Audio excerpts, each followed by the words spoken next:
So that's a good news story for us. So they're in much better shape than they've been in, I would say, a decade. And we're looking forward to a good year next year. Governance and procurement, we continue to sort of focus on that. I won't go into these, but these are kind of the targets that we have for the coming year, pending the outcome of the discussions that are ongoing with regards to our future. Thank you. Councillor Christian. Thank you, Mr. Mayor. Tom, thanks for the presentation. You mentioned in the your presentation that GDP for 2017 was, or 2016, I believe, was 2.8 million. 200. I think it's more than more like billion. I believe. I'll just have to take. Oh, sorry, 2.8 billion. Sorry. Yeah, you're right. Yeah, I believe that's it. Why is it in 2007 dollars? There's two ways that GDP is measured. One is relative to the current state of things, and then the purpose of doing it 2007 is to see what the difference is between inflation, cost of living, and the actual growth of the GDP. So it's trying to distinguish between what's natural inflation and what is real value added. Because what this, basically, if you can look at it in very, very simplistic terms, look at 2.8 billion relative to the 11 billion. What's the relationship there? So if you were to go and put that in 2017 or 16 dollars, it would be much higher. Why don't we just get the real?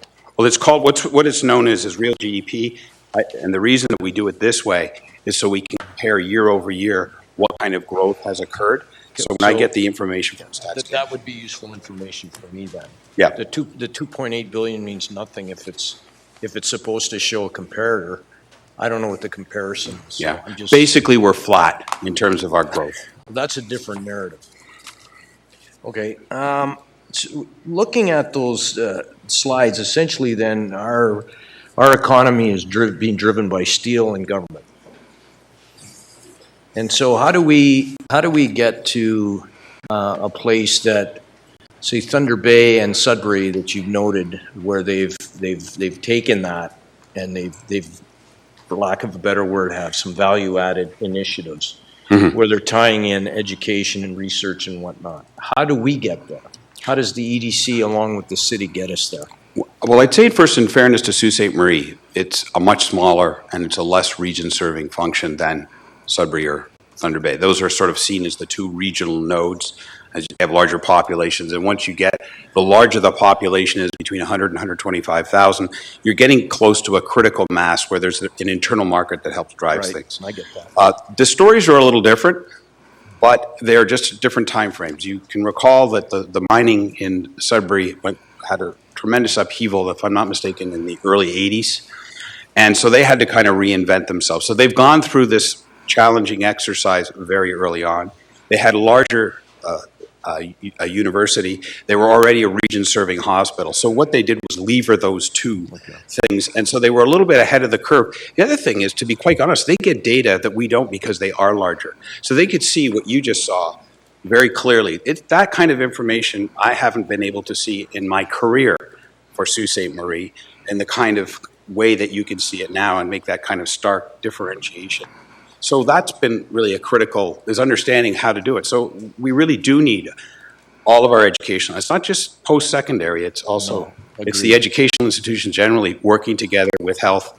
But I think it's important to understand that both of those things already have a role to play. It's how do we lever that capacity?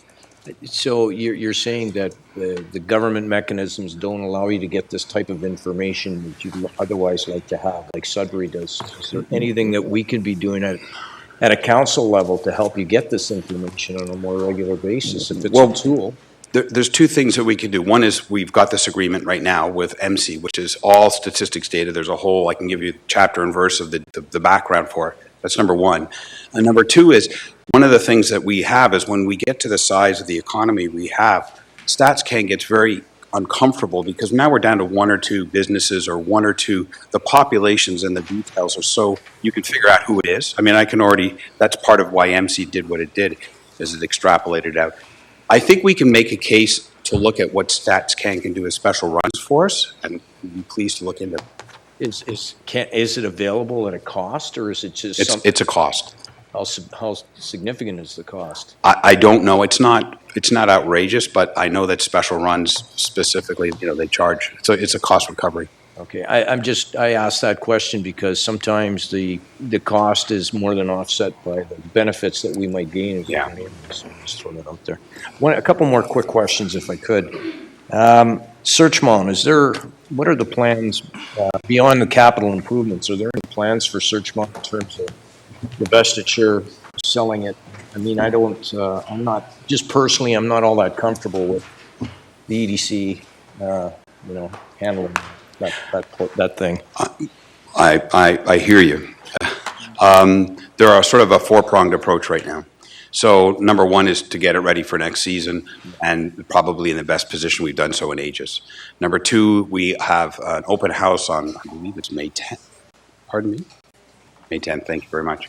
May 10th, and we have a proposed plan of subdivision for approximately 16 lots, I would say more like 13 or 14, that we are going through a plan of subdivision process, and the sale of those lots will provide revenue to enable us to do what we'd like to do. In addition, we have an expression of interest process underway to attract an individual with backgrounds in basically selling these kinds of properties. And we've got that underway to get somebody who can go and do that work for us. It's not something that we are particularly good at, nor do we have the networks to do that. So that's the other piece of the puzzle, to divest ourselves of that. Our efforts in following up on leads have not come to fruition. We've chased them down and they haven't happened. So those are the three. The other thing is we're looking for other sources of revenue and other opportunities of using that facility.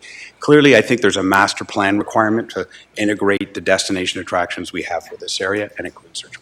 And my final question is just to confirm that the ultimate goal, though, is to sell the property to a going concern. I would say without question that every board member and every member of the Economic Development Corporation would like not to know as much as they know about ski operations. Thank you. Okay, we have Councillor Hollingsworth next. Thank you. Thank you, Tom Dodds, for your presentation. I hope to see you more frequently giving us updates, since the Economic Development Corporation does play a large role in our growth. I have a few questions. One question is, EDC, in your presentation, you were talking about where we stand, GDP and so forth. Can you just touch briefly on how the EDC is helping existing businesses? Because existing businesses are truly the fabric of our, backbone. Small business you touched on, and you touched on lately steel plant, but existing businesses. Well, for those that may not have seen it, I'm happy to circulate it out again. We had a press release last week on the businesses that we've assisted, and we've asked all of the businesses to make their names available if they felt comfortable. Now, I've got a list of some that do and some that don't, so I can happily circulate that after the meeting that sort of talks about who they are. So we have a business retention and expansion program, and that's what I think I've noted on my slides, that we go out and make regular rounds. We've identified kind of the target businesses. That's quite separate and apart from businesses that walk in the front door. But this is going out and sitting down and talking with them. And we find it quite interesting because, they start talking about their business and they don't have a lot of time sometimes to think about where they want to go. They're fighting the alligators coming out of the swamp rather than thinking how to drain it.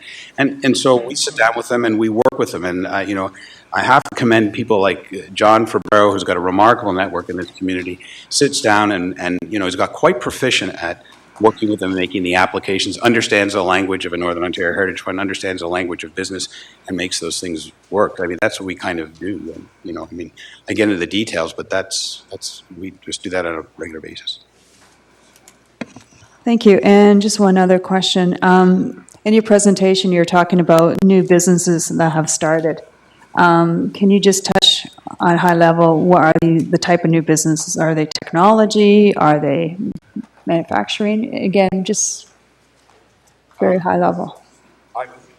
I would say that a large number of them are I would characterize them as web-based businesses. So it's either a product or service that they would be using all the various technologies and social media to sell. We've got interesting ones. I don't know. I went and there were some folks I think maybe around the table.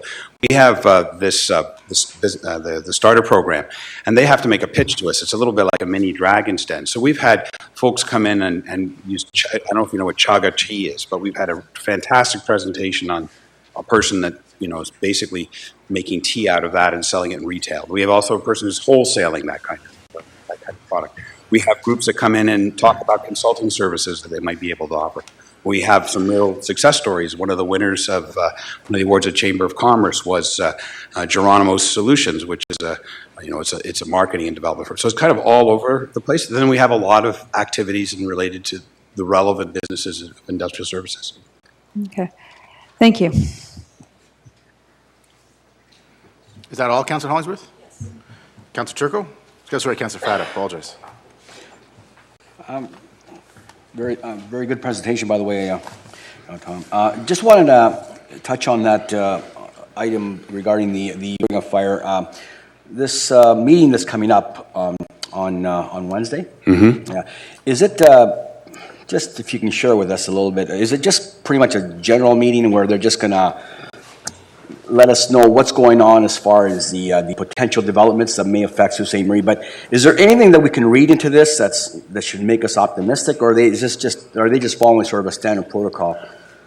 Well, I don't want to tease you, Councillor Fata, but if you come to the luncheon, mm-hmm. you'll find out. And I can assure you, I'll be very candid. This is a very professional group of individuals, very experienced in the mining area. They won't waste their time. They have very much a focus. They are trying to get the government of Ontario to make a commitment with respect to a road, an all-weather road that will enable them to start and commence mining operations. And once that's in place and committed to, they can start making a commitment to a smelter. We are in an ideal location, and the timing appears to be right. We have all of the necessary. There's nothing that we have identified that is an impediment. So I think they're very serious. You also have to bear in mind that they're quite interested currently in Sault Ste. Marie because of the election. So they want to ensure that their issue is front and center on the provincial agenda. Would it be safe to assume that the Port of Algoma will play a positive impact in their decision making? And are we more in competition with, say, for example, Thunder Bay, being that we're both on the water? Is that an advantage that we both share? And is the Port of Algoma going to play a fairly big role in terms of their decision making? Well, I think there's a couple of considerations in terms of that. First of all, we have a CCAA process, which is sort of making things a little cloudy in the short term. The fact of the matter is we have what they're looking for. They want a brownfield site in northern Ontario that has rail and water access. And all of the stainless steel manufacturers are located on water. So the best way for them to ship their finished products to their customers is on water. We have a rail line that goes straight into that facility. It's a brownfield site, so it's not something that they're starting in a greenfield location. I think that's a huge advantage to us. And there's some synergies between the Port of Algoma and our Sault Ste. Because in the production of ferrochrome, you need some of the similar products. Coal, for example. Coke is another one. Thank you, and I'll see you on Wednesday. Okay. Any other councillors? Seeing none, thank you, Mr. Dodds. We have a proclamation, which I will read. Whereas the International Economic Development Council is the largest professional economic development organization dedicated to serving economic developers. Whereas the International Economic Development Council provides leadership and excellence in economic development for communities, members, and partners through conferences, training courses, advisory services, and research, in-depth publications, public policy advocacy, and initiatives such as the Accredited Economic Development Organization Program and the Certified Economic Developer designation. And whereas economic developers promote economic well-being and quality of life for their communities by creating, retaining, and expanding jobs that facilitate growth, enhance wealth, and provide a stable tax base. Whereas economic developers stimulate and incubate entrepreneurism in order to help establish the next generation of new businesses, which is the hallmark of the Canadian society. And whereas economic developers are engaged in a wide variety of settings, including rural and urban, local, state, provincial, and federal governments, public-private partnerships, Chamber of Commerce's, universities, and a variety of other institutions. Now, therefore, I, Christian Provenzano, as Mayor of the City of Sault Ste. Marie, do hereby proclaim and pronounce May 8th to May 13th as Economic Development Week in the City of Sault Ste. Marie, and remind individuals of the importance of this community celebration, which supports expanding career opportunities and improving quality of life. Thank you, Mr. Dodds.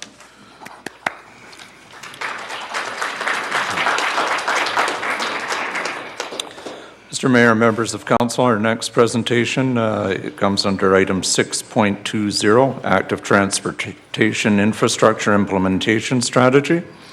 The report of the project coordinator, Downtown Development Initiative, is attached for your consideration, and a motion by Councillors Fata and Myers.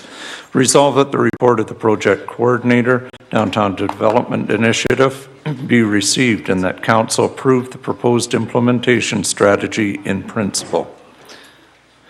Tori Prowse is here to welcome to council, Ms. Prowse. Thank you for having me. I'm really excited to be here to talk about these initiatives, mostly because I think they have the potential to significantly transform the way that people move around our city, as well as act as catalysts for helping us to achieve our community goals. So just to summarize what the report talks about, it identifies about 70 kilometers of active transportation infrastructure that would bring the total kilometerage of AT infrastructure in our city to about 90K. And what that means, it's a huge win because it means that about 94% of our population would then be within a 5-minute walk of an active transportation facility. So that's really significant. In this presentation, I'm just going to give a brief background on the policies that led to this implementation plan, and then talk a bit about the implementation plan. So as we know, the John Roswell Hub Trail began construction in 2006, and since then we've seen it grow to become one of the city's most treasured assets, seen as very valuable, used in real estate ads, tourism, city promotional, photos, etc. And the community's really taken to it. We saw about 58,000 people either walking, biking, running, rolling, jogging along the Bay Street corridor this past summer. So that's a really, really positive trend moving towards people being really keen about getting out and getting active. Concurrently to the development of the Hub Trail came the Cycling Master Plan, which was approved by Council in 2007. And the main goal of this plan was to use the Hub Trail as a foundation, building spoke routes to make cycling a more feasible alternative to vehicular travel. So making it an alternative to just more than recreational uses, using it for commuting and other utilitarian purposes. Our current AT network here is about 25 kilometers. Recent additions include the Queen Street cycle lanes and the Hub Trail spoke from on Second Line to Strathclair. So before I talk about the items identified in the report, I just want to take a step back and take a look at the higher purpose and goals here, which it really isn't about simply adding bike lanes or adding to the Hub Trail. It's a piece of a really important puzzle that is called integrated mobility. And so integrated mobility is a concept compared to a traditional approach to transportation where we have a sort of siloed approach with transit looking at transit routes, engineers building roads, planning looking at land use approvals. It all is a holistic package essentially, and repositions the conversation as to how can we make the citizens have valid choices between uses. Instead of relying on a car, how can we make cycling an actual choice to get to work? So the focus is on moving people rather than mode of transportation, recognizing that the same person may use a different mode for a different need. So it's not really a matter of accommodating cyclists versus drivers versus pedestrians, but we're all in this together, and so it's about how can we move people from A to B. Integrated mobility is absolutely fundamental to community vitality, creates a more livable community, adds a human component to our streets. People are attracted to people. They feel safer. They feel more comfortable in an environment where they can see other people. Young adults, millennials, especially interested in cities where active transportation is a valid option rather than vehicles. And studies show that people who walk and bike on a regular basis are happier and have a stronger sense of connection to their community, because your experience biking and walking is significantly different than if you're driving a car. From a public health perspective, integrated mobility is extremely important. I think this goes without saying. Our childhood obesity rates are quite high. Building activity into daily routines is a really awesome way to get at this sort of alarming rate that we're seeing in society.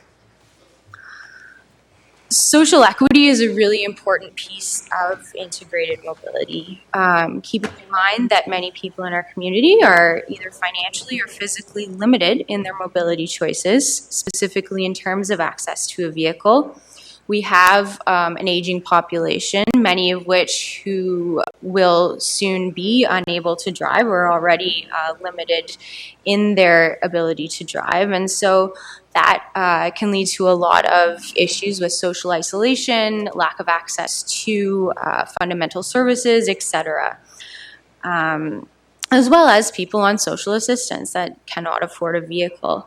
So the key here is when we have streets and facilities that are not safe or comfortable to walk and bike on, the people that are forced to use those modes of transportation are stigmatized. And so the goal of making streets more friendly to these people, making them viable and attractive choices regardless of your income level, is absolutely fundamental in terms of eliminating stigma as well as increasing accessibility to jobs, grocery stores, services, and really improving livelihoods.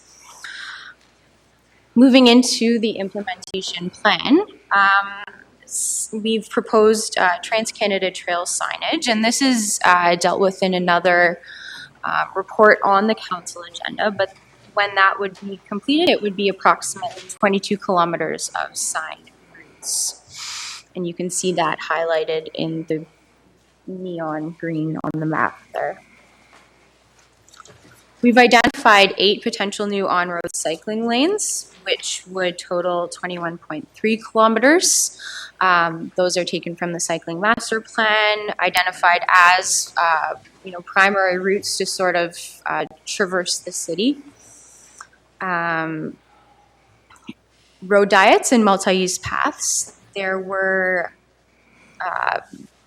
several road diets identified in the Transportation Master Plan, including Wellington Street East, Wallace Terrace, Cooley Avenue, Bennett Boulevard. And so we're proposing to review those, as well as we already have the environmental assessment underway for the Northern Avenue road diet, and the Bay Street road diet has already been identified and the EA completed. The multi-use path portion of this piece refers to gaps in the hub trail network that we still need to address in terms of making that complete. That's about 2.4 kilometers. Cycling amenities we hear from people often, and this piece is pretty important too, sort of making these networks more comfortable and more convenient for people. We're going to investigate the feasibility of washroom facilities, as well as install bike racks downtown, which is really important. So again, going back to that goal of integrated mobility, putting all these pieces together, we are involved with the transit route prioritization study. And so it's all tied together and related to this. We've also proposed a downtown traffic study, which was identified in the downtown strategy, and that is also fundamental to this integrated mobility goal here. And finally, programming initiatives, which are key because you can build the physical infrastructure, but programming is really important in making sure people feel safe and familiar with the routes, and then they stick to using them on a regular basis. So I attached a timeline in the council report over 3 years to implement this strategy. In closing, just again, I want to say how excited I am to present this report and how I think this is a really significant opportunity to get some quick wins and really make a change in how our city perceives cycling and walking as a culture. So I'll take questions. We'll have questions. I just wanted to thank you for your good work, Tori. So we'll start with Councillor Myers.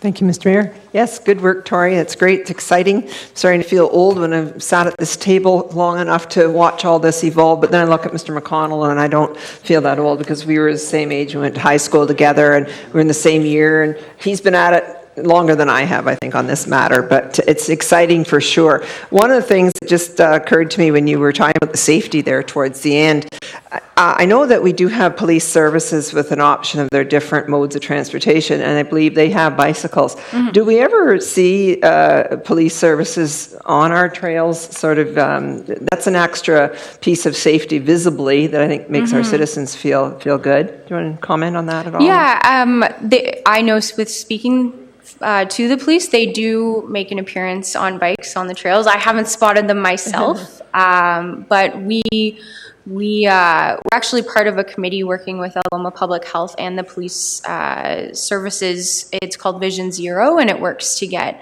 zero pedestrian fatalities in the community. And so, yes, they are out on bikes fairly regularly, I would say, but you'd have to confirm with them. Yeah. No, that's great. Thank you. And I think when we get to the later item on the agenda, I'm going to be talking a little bit about some surplus funds that we do have already dedicated to the trail. And tonight we're talking about some signage there, but there's some real enhancements that I think we can add to our trail plan. And I think that some of the things you've talked about here really give us some opportunities, and we'll just have to squeeze some funding out of our chief financial officer over there. And I think we've got some options to look forward to with some surplus. So have your wish list ready. Thanks, Tori. Okay. Good work. Councillor Bruni. Thank you for the presentation, and it's nice to see this continuing for this cycling route. Do we have a cost estimate for 2017, 18, and 19? Has a cost been placed on this yet? Mr. McConnell might want to answer that question.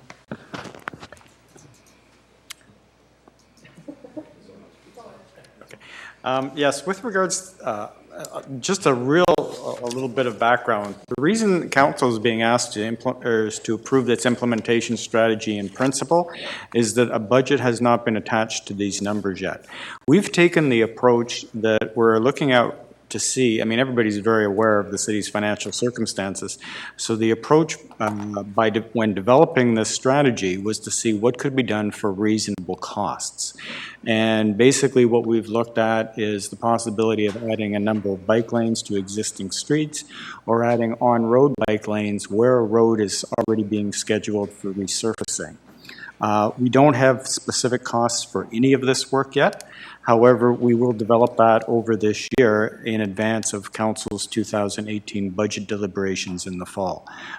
So this is kind of a strategy. If Council's in agreement, we will develop budget numbers for that. You'll see there's a number of alternatives being put forward here with regards to evaluating possibilities, and that work will be done this summer, which will allow us to make a more solid recommendation on specific actions in the fall. Okay, thanks. Thank you. Councillor Shoemaker. Thank you, Mr. Mayor. Good presentation, very good. I had a question about the financial implication section, and I guess it's probably directed to either Mr. Girardi or Mr. McConnell. It says, it should be noted, however, there's significant demand for additional human resources in public works and engineering to ensure that facilities are maintained at a sufficient standard. Have we collected data, I guess, on the last number of years on how much of the hub trail, or how many kilometers, or whatever metric we use, need repaired approximately per year? I think that would be Mr. Girardi or Mr. McConnell. Perhaps, Mr. Mayor, just some background on that question. When we came to council originally with the proposal to do the hub trail, and it was constructed over several years as sort of budget permitted, council had a discussion on the maintenance matters at the time, and the decision was to add $100,000 to the annual budget targeted for maintenance to the hub trail. Now, at this point, we have had to do some repairs to the hub trail, but they have not been significant, and my understanding is that we've been able to do them within that amount. And that also pays for the day-to-day maintenance of the hub trail that is required. Yeah, and obviously, I guess the logic is that the older it gets, the more maintenance it needs, presumably. Like anything, there's going to be maintenance associated with it, yes. And then the more kilometers we add, the more maintenance it needs as well, I'm guessing.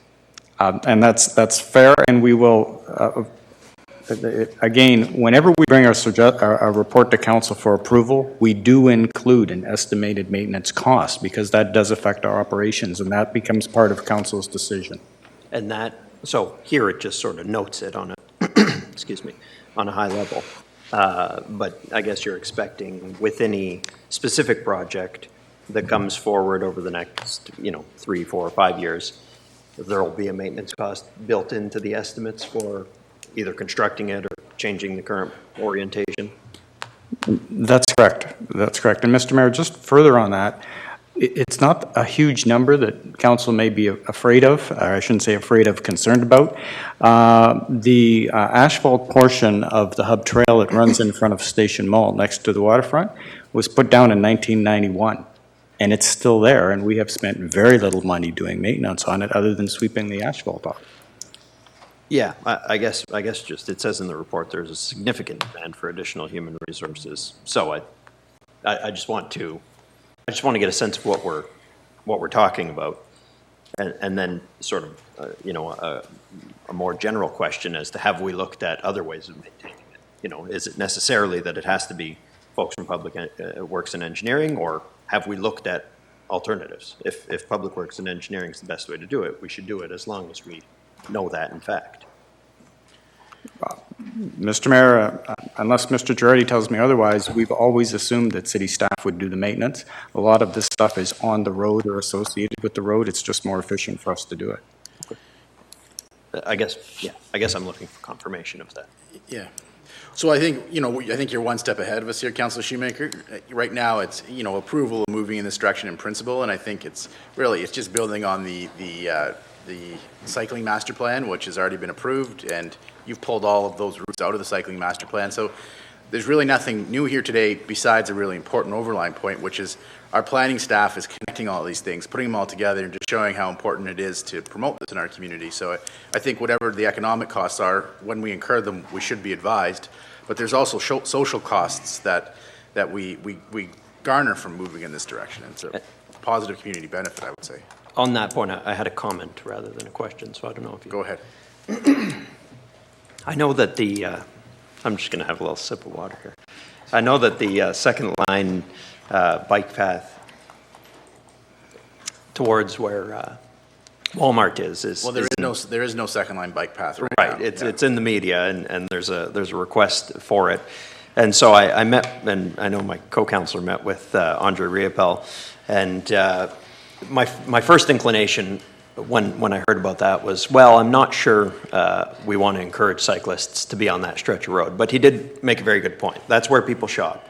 That's where people go to the pub. That's where people, go to various restaurants. And there's people with mobility issues. It's not that these multi-use paths are only used by cyclists. They're used by folks in wheelchairs.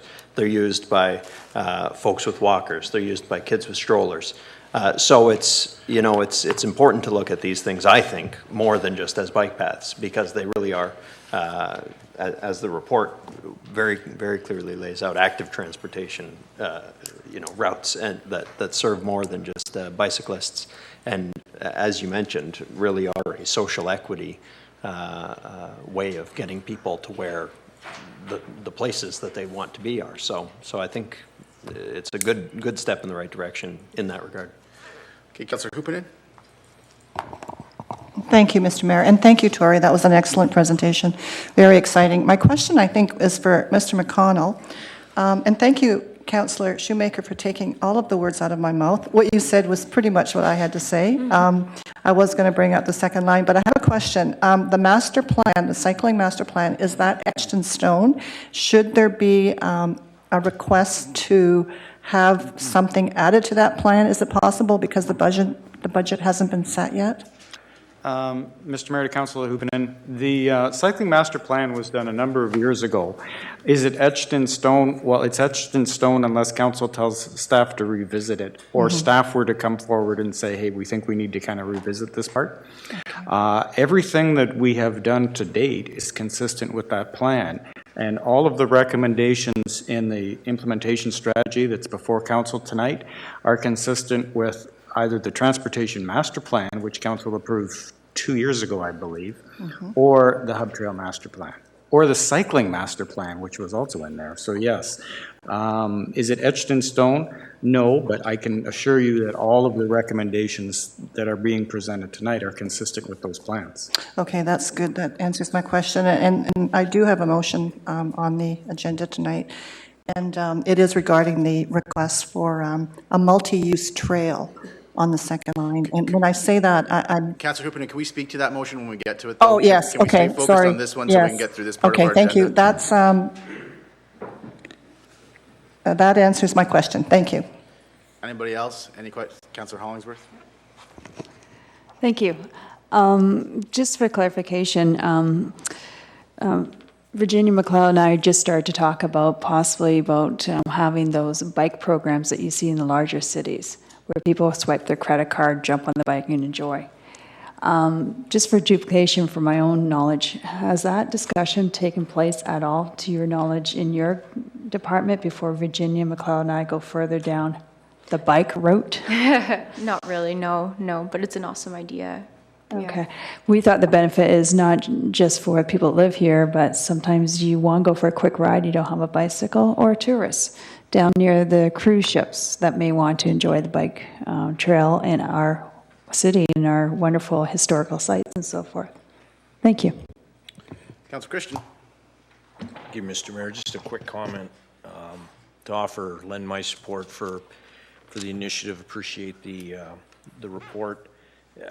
When I listen to this, I think about what's going on in the city right now, and headlines seem to be taking up all the space, but what I think we need to realize is our city is going through a transformation. It's going to take a long time for it to evolve, and I see initiatives like this as a very positive thing and a very proactive thing. The fact of the matter is, we're going to come out the other side soon, and our city is growing and it's changing. I think that's the key. It's changing. It's just that change takes longer to view. And so I see all of this stuff happening, and it's positive. And I think having a cycling master plan and expanding the hub trail is very, very important. But I think from a practical point of view, it's necessary for the future, because in the very near future, we're going to have a lot of young people taking over jobs that are going to be opened up. So we have to be ready for the opportunities that are going to present themselves, and this is a necessity. This isn't just something we need to do because it sounds like fun. It's something we need to do to meet the needs and the wants of the demographics that are going to be taking over. So we're going through this transition. It's going to be a good thing in the long run. It doesn't feel like it right now, but these initiatives are a good thing for the future. Thank you, Councillor Christian. Councillor Fada? Mr. Mayor, just a quick question. I was going to ask Mr. McConnell, you might recall that we had discussed the matter of a parking area on the north end of the hub trail of the Fort Creek. I'm just wondering if you can sort of elaborate on that as to funding or anything else that we could... Mr. Mayor, to Councillor Fada, there was a gravel parking area put in there several years ago by our Public Works staff. And unless there's additional funding, I mean, it does work as a gravel parking area. It works quite well. Yeah. And I think most people are satisfied with it. We don't use it in the winter. It works great in the summer. And that's about as far as is being proposed to go with it at this point. Okay, thank you. Anything else, Council? So I think if Councillor Christian, since he's left the room, I'll say this, I completely agree with Councillor Christian. I think he summed this up very well. I think it's a real positive development. I want to recognize the planning department led by Don and the good work that you're doing, Tori. You're making a difference in your community, and there's some really positive things going on in the city staff. I want to recognize this. We have a lot of city staff doing a lot of positive things for the betterment of the community, so I want to thank you for that. Mr. Clerk? Mr. Mayor, members of council, we're now past 5:30, so we'll need to deal with the two planning items on the agenda. Under item 7.6.1, A517 ZOP, 1025 McNabb Street, site plan control designation.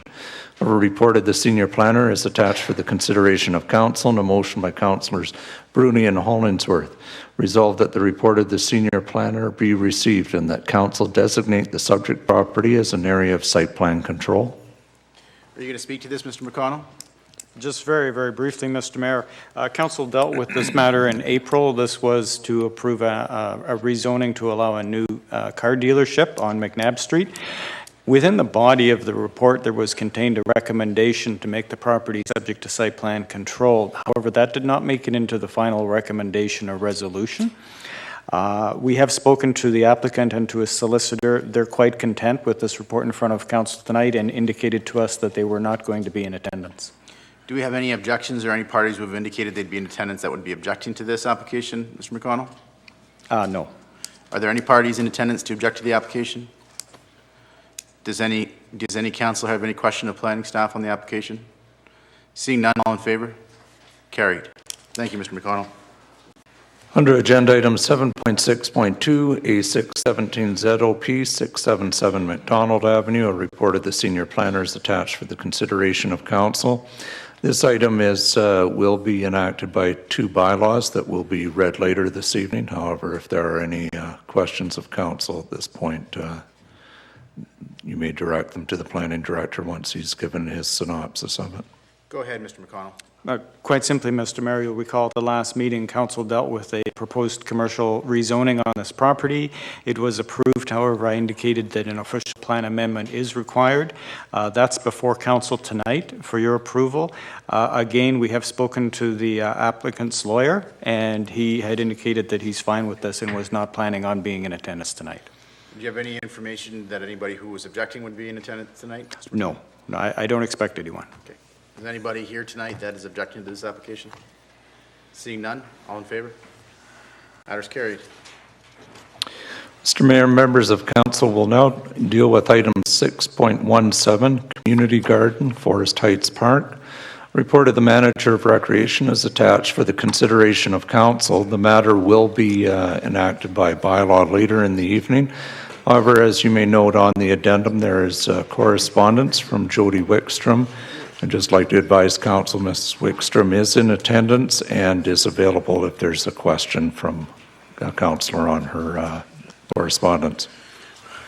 Okay, so council, do we have any questions of staff on this matter? Councillor Hoopinen, go ahead. Thank you, Mayor. It's actually just, well, it is a question. It's just regarding the traffic concerns on Princess. I did meet with Mr. Tenazzo and Virginia McLeod and Suzanne Hanna from the Community Garden. And the only thing that I'm worried about is the traffic, because it's a narrow street anyway, and if there starts to be traffic that's parked on one side and the other side, there's a very narrow roadway for cars to go through. And the other thing that really sticks out in my mind is if there's any little children or animals, children, anybody actually, that darts in between the cars to cross the street, it's not safe. So that's the only thing. Now, I don't know how we can, maybe Suzanne could answer that from the Community Garden, whether they're expecting many people, but that was one of the things that's stuck in my mind. Thank you. Okay, so we'll start with Virginia McLeod, and if we need to go to someone else, we will, but we'll start with Virginia first. Through you, Mr. Mayor, to Councillor Hoopinen. As we kind of looked at, if there is parking issues that continue to persist on Princess Street, because currently cars are parking on both sides of the street, that's something that we can look at. But with the location of the garden to the south side of the parking, or of the park, it should pull the traffic away to closer to where St. Bernadette School is located. We've also been in contact with the Huron-Superior District School Board, and they're going to be allowing the garden parking at that school. So that should alleviate any of the cars that do go there. In speaking with the head of the community garden, Suzanne Hanna, she indicated that they anticipate there'd be, approximately 6 cars a day that actually do attend the garden, and those would be through various times of the day. A lot of people do walk, take the bus. That's why the location was kind of a prime location for them, because it was close to a bus route. So we don't anticipate that there'd be issues, but if there is issues that start to kind of creep up, that's something that we can look at, is restricting parking to one side. As well, we're going to be working with the Public Works Department to put up signs that say children at play, or look at that type of signage. So we'll be in contact with them. Regardless of whether the community garden is there or not, the children will still be playing in the park. So that shouldn't impact it with the location of the community garden at Forest Heights.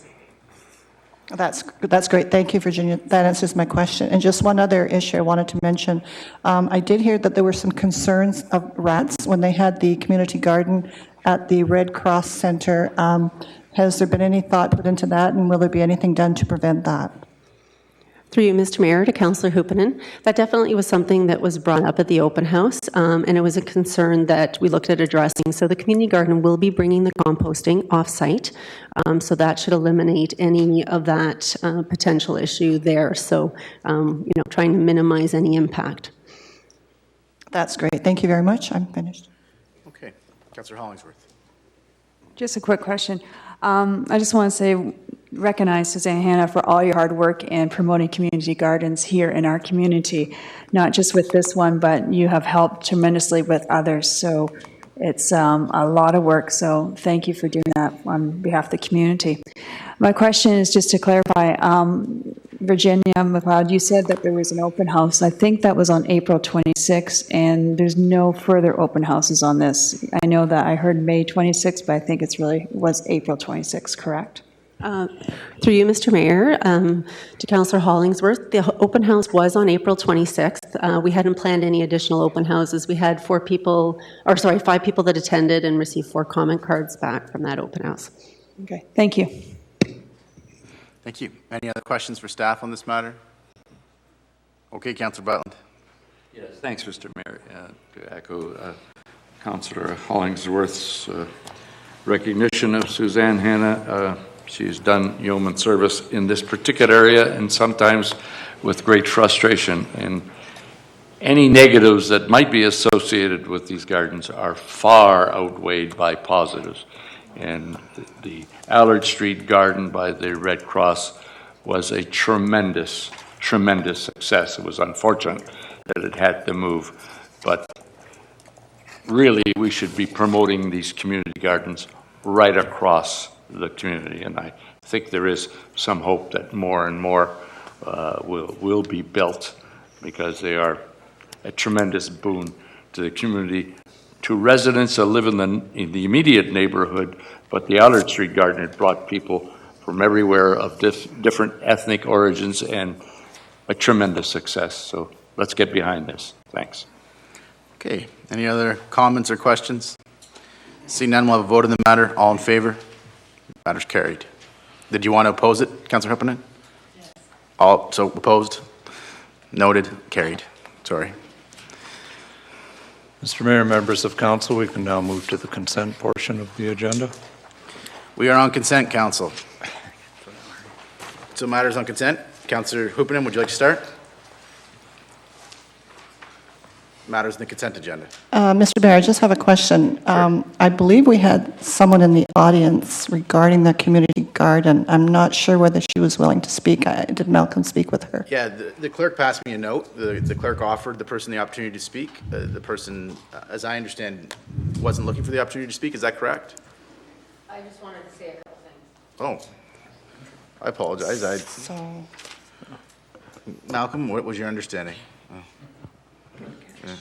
Yeah. My note said that you were present if anybody asked a question about your correspondence. Certainly, I understood that you didn't want to speak to the matter. I apologize for that. Would you like an opportunity to speak to the matter? It's been voted on now, but you could still have your say. I did want to say something, though. I think you should. Well, yeah, you I can think come you down should. and Yeah. have an opportunity. I just feel that the community garden is right in the middle of the park. Like, when they moved it from where they were going to have it to where it is now, it's going to affect the kids playing and frisbee and dogs running, and I just feel that it's not a good spot.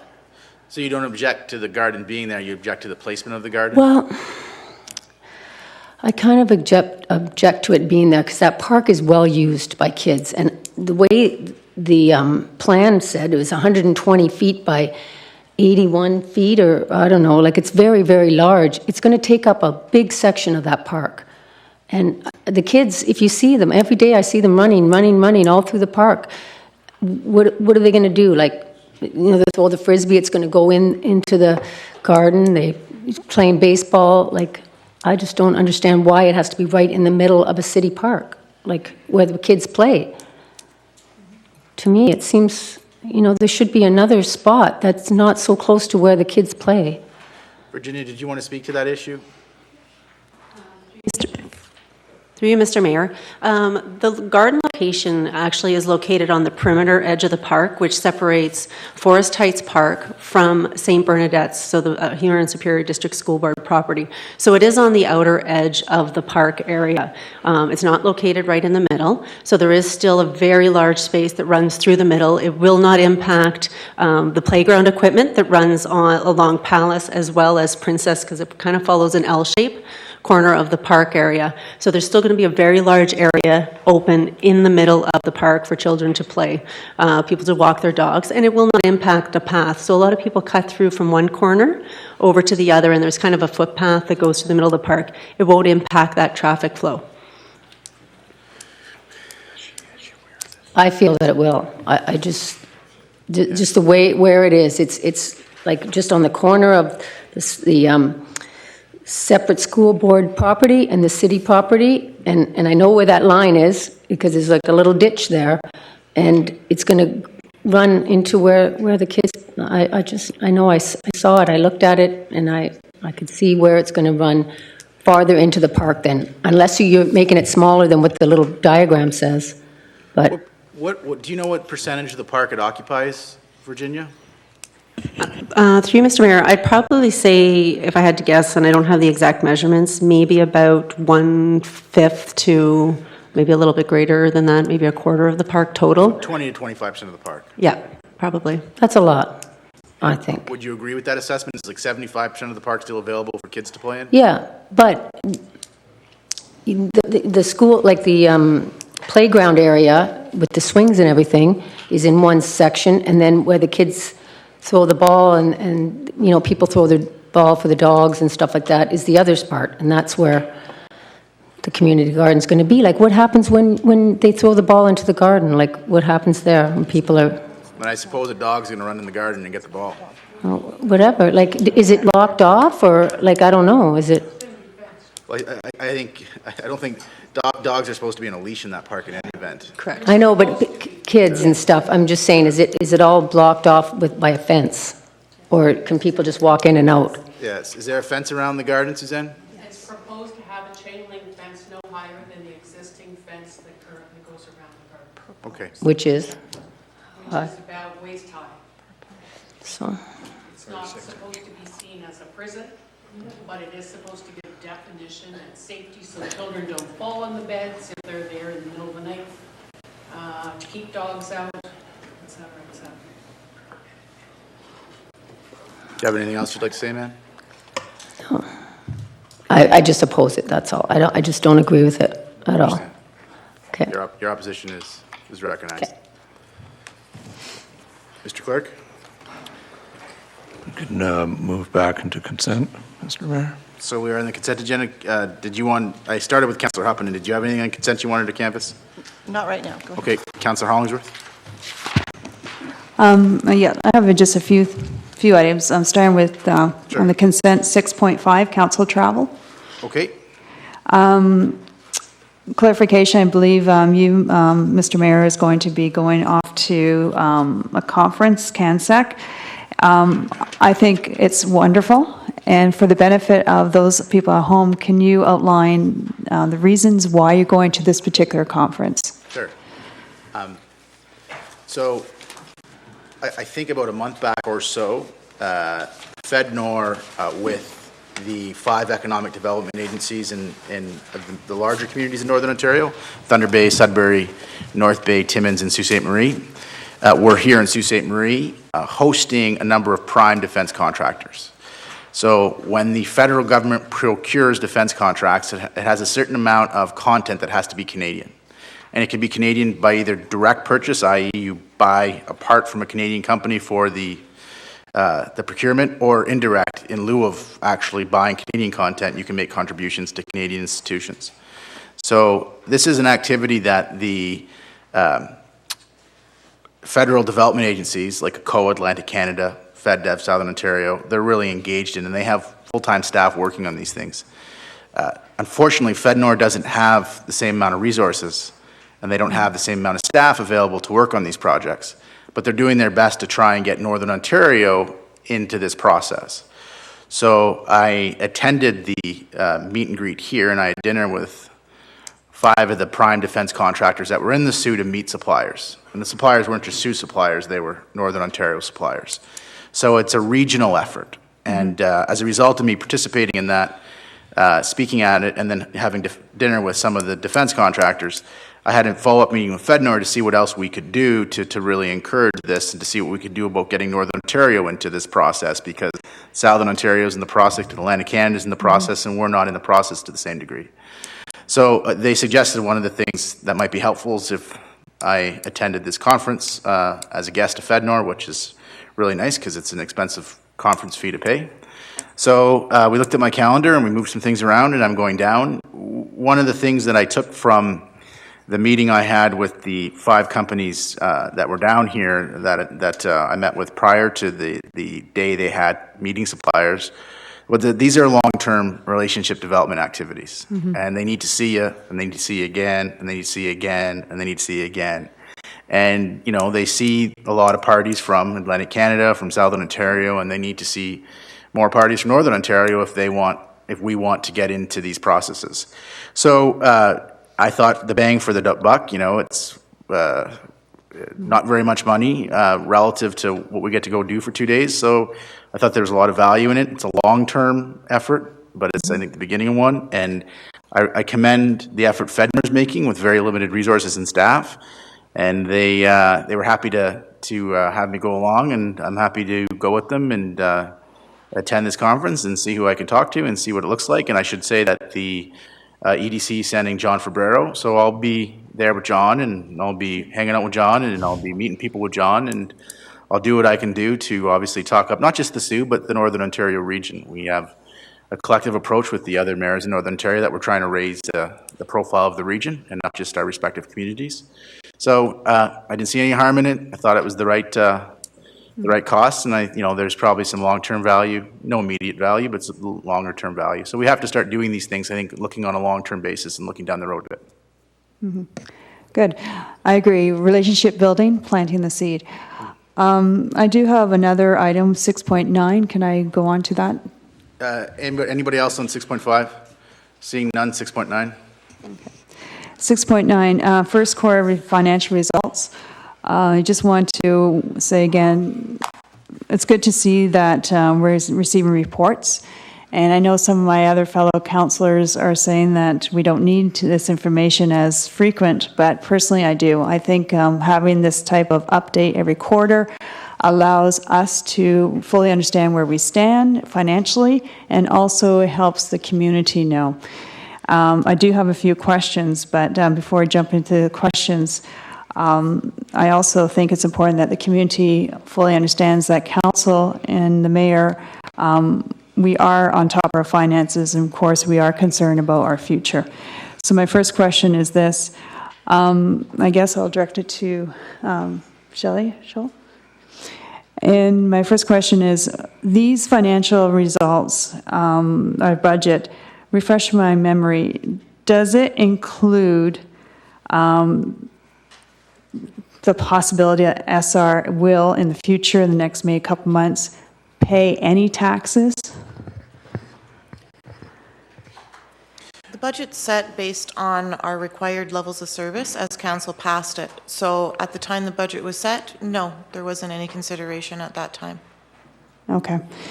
Thank you. And also, can I, next question is for our CAO. Can you also just clarify, I believe SR has put an appeal forward with regards to their tax assessments and with the impact. Is that correct? And have they been successful up to this point in lowering their tax rate? Can you just update everyone and remind us where we stand? Through you, Mr. Mayor, to Councillor Hollenstrom, we have to be careful where we're treading here. We'll be in front of a judge on May the 10th, where a lot of this stuff is going to be discussed in significant detail. I can confirm there was an appeal that's been made to the Assessment Review Board. Not successfully. It's being heard later this month. I can confirm that we have budgeted with the expectation that we're getting 100% of our taxes paid, and that's why we're in the proceeding on May the 10th. And I will turn it to the CFO to describe further on your questions in terms of the assessment actions going forward. If you have anything further to add. I think it's important to recognize that it's not a appeal of their tax rate. It's appeal of the assessed value. So we don't assess the value of the property, right? There's a separate body that does that, and you could appeal that to that body, and that's what they've done. But they've done it historically, and it's for a number of years. So that's a separate process outside the CCA process, but it has to do with the value of their total property. Okay. So that's the matter at issue in that proceeding. Okay, thank you. Yeah. Go ahead, Councillor Myers, on the same issue. Very briefly comment, Mr. Mayor. I don't want it to be lost, and Councillor Hollingsworth alluded to it, but I think it's astounding with the kind of winter that we've had that our departments are trending on budget, particularly Public Works and Engineering, and I do want to commend the Commissioner and all of our staff. I also need to remind us all, and the public, that we have the other end of winter yet for this budget year. Mr. Girardi always gives me that look. So we need to really pray that we have a great November and December so that we can keep this trending on budget. But I think it's really quite astounding considering the winter that we did have, and I really want it not to be lost, the good work that's been done by our staff to keep us trending on budget. So thank you, Mr. Mayor. Thank you. Anybody else on that matter? On the same matter, Councillor Hupperton? Go ahead. Thank you, Mayor. I just have a question for Michelle. For the purchased and contracted services, it's always puzzled me what's in there. I know that for the last year, it was over $9 million. Is it possible to break that down for us so that we know what's in there? All we know is it's purchased and contracted, but I think I would like more detail. Okay, you're going to take that, Michelle? Through you, Mr. Mayor, to Councillor Hupinen, we provide a summary to council. We don't provide the detail because there's a lot of detail by every department, and it would make it probably more confusing. But if you would like to contact my office, I can definitely provide you with that information. And any other councillor too that would like to have additional detail on the financial statements. So I think the long and short of that is there's a lot of information, and she'll happily give it to you. So. Okay, thank you. Okay.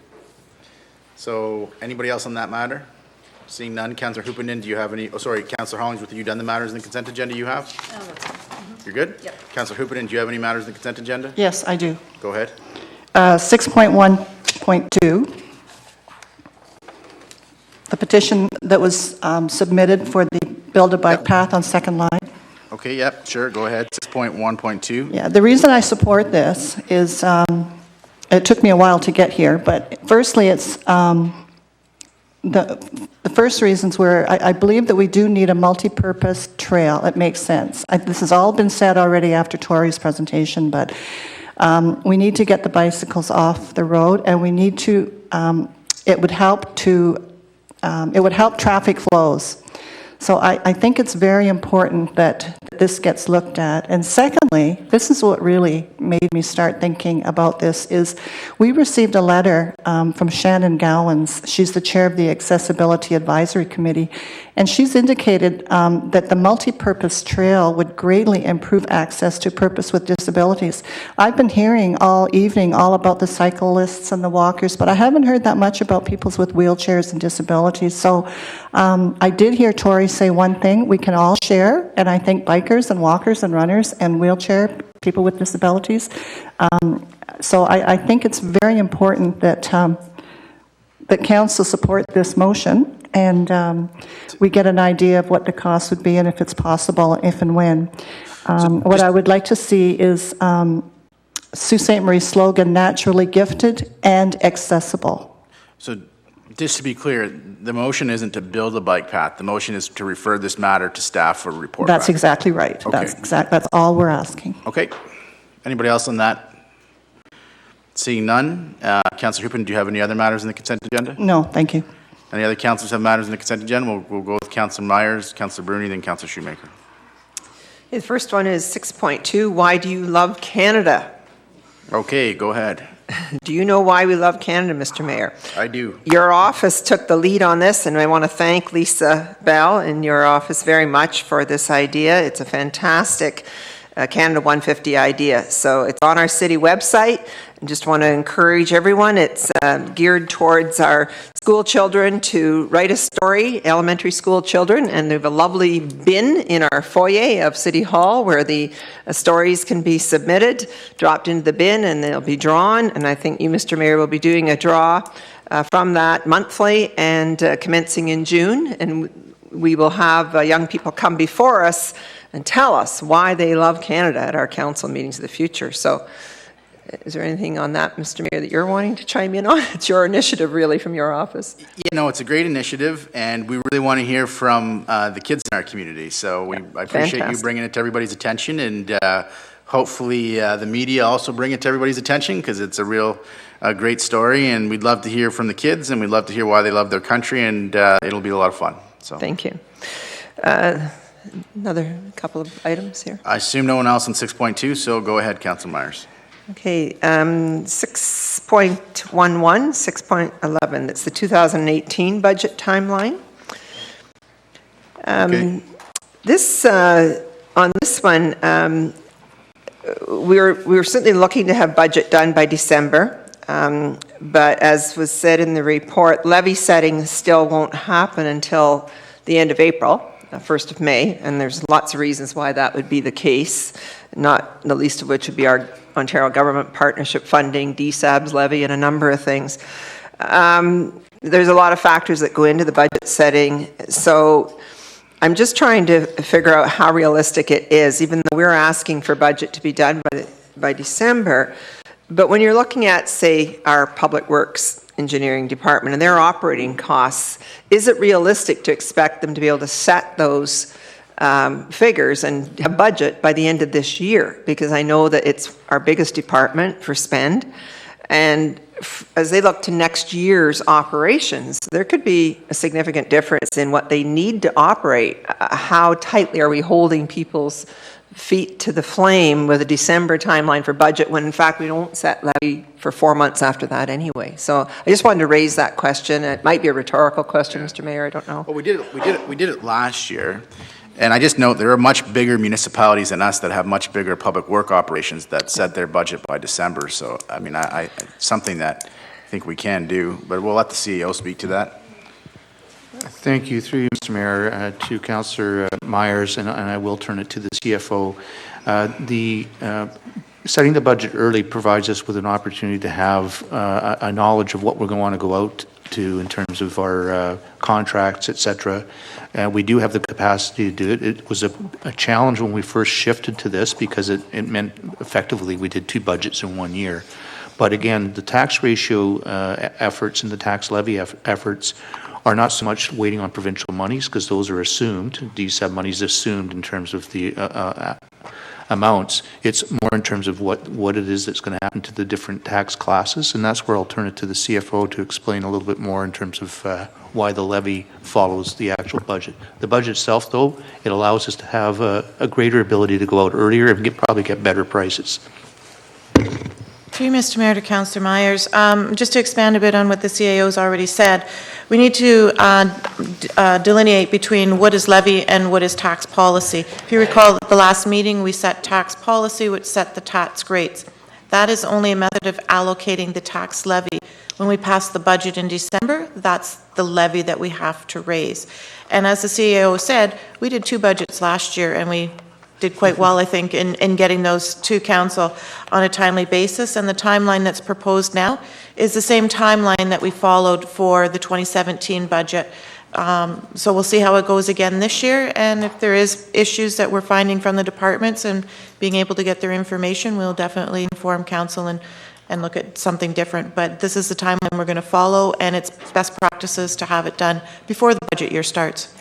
Yeah, if I could, Mr. Mayor, I don't disagree with that. I guess I just wanted to raise the issue that I think we're in some very challenging times, and we're going to be, later on in the agenda, we're dealing with another, what I call related matter by a couple other councillors bringing forward. And I guess I'm just very concerned that on one hand, we're going to say to staff, cut, bring it down, give us budgets that are lower than last year, give it to us now, which could be a few months prior to even knowing what the real costs are going to be. And I'll just be hypothetical. Say the price of salt all of a sudden goes through the roof, or sand, something that's very big item in our winter control operations. I just wanted to kind of raise it that where we have some understanding or flexibility, I guess, that at the same time that we're pressing for these, I don't disagree with the time I supported all of that. But how are we managing with the, and I'm talking strictly about budgets. How are we managing with unforeseen? I guess our unforeseen budget might be quite a bit bigger or something. So it's just really almost rhetorical, Mr. Mayor. I just wanted to raise it. Okay, on the same matter, we have Councillor Nero, then Councillor Hollingsworth. On the same matter, Councillor Hollingsworth? So go ahead, Councillor Nero. Thank you, Mr. Mayor. Just to that timeline, I certainly would agree that December 4th, 5th, as we did last year, I think it worked.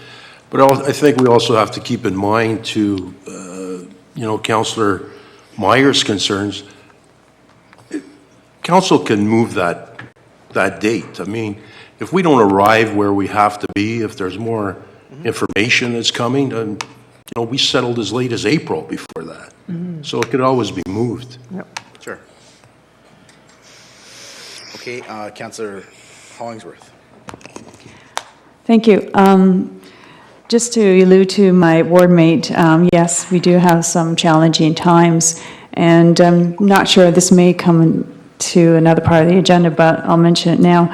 On the timelines, is there a possibility for staff and the Finance Committee to consider amending the timelines to include a deadline where we as council receive some time in advance where there's maybe some suggestions on possibly some programs, services, or projects that they may suggest to delay because of our challenging times or cut. If I may say, in all due respect to staff, I thought last year went very well. And I know that at the end, towards the end, there was a small list given to us, but I personally felt that it was quite late for us to properly debate about some services that potentially could be cut or reduced. So I would strongly recommend that we have a list ahead of time so we can have a proper debate and maybe have some public input. Okay, so that's a suggestion you're making? Correct. Okay, thank you. Anybody else on this matter? Seeing none, Councillor Myers, do you have any other matters on consent? Yep. 6.12, the carbon monoxide monitoring at city facilities. Just one question.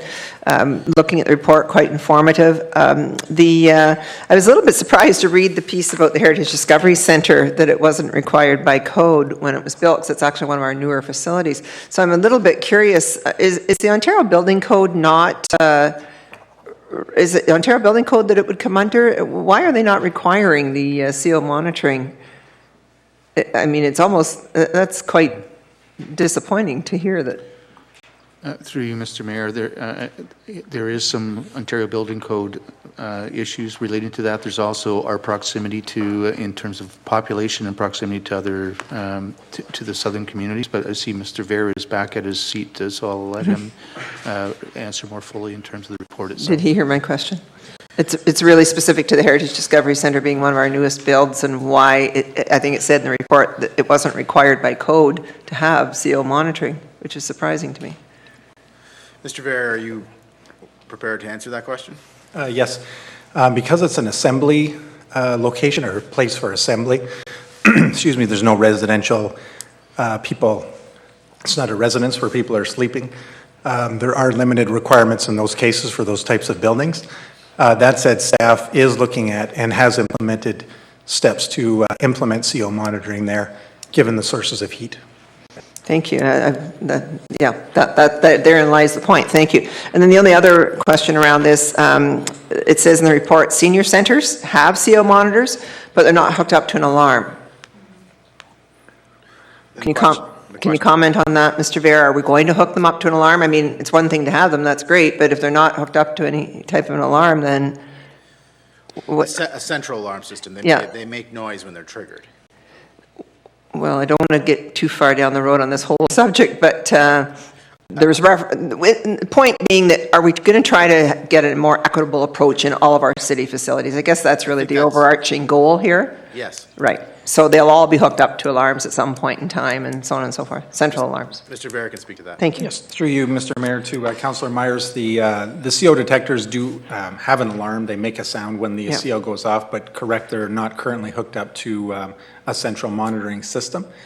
And again, from the recent incident at the McMeekin and the investigation each department's doing into their facilities, staff is looking at options to integrate new technology that would have them set up to alarm systems.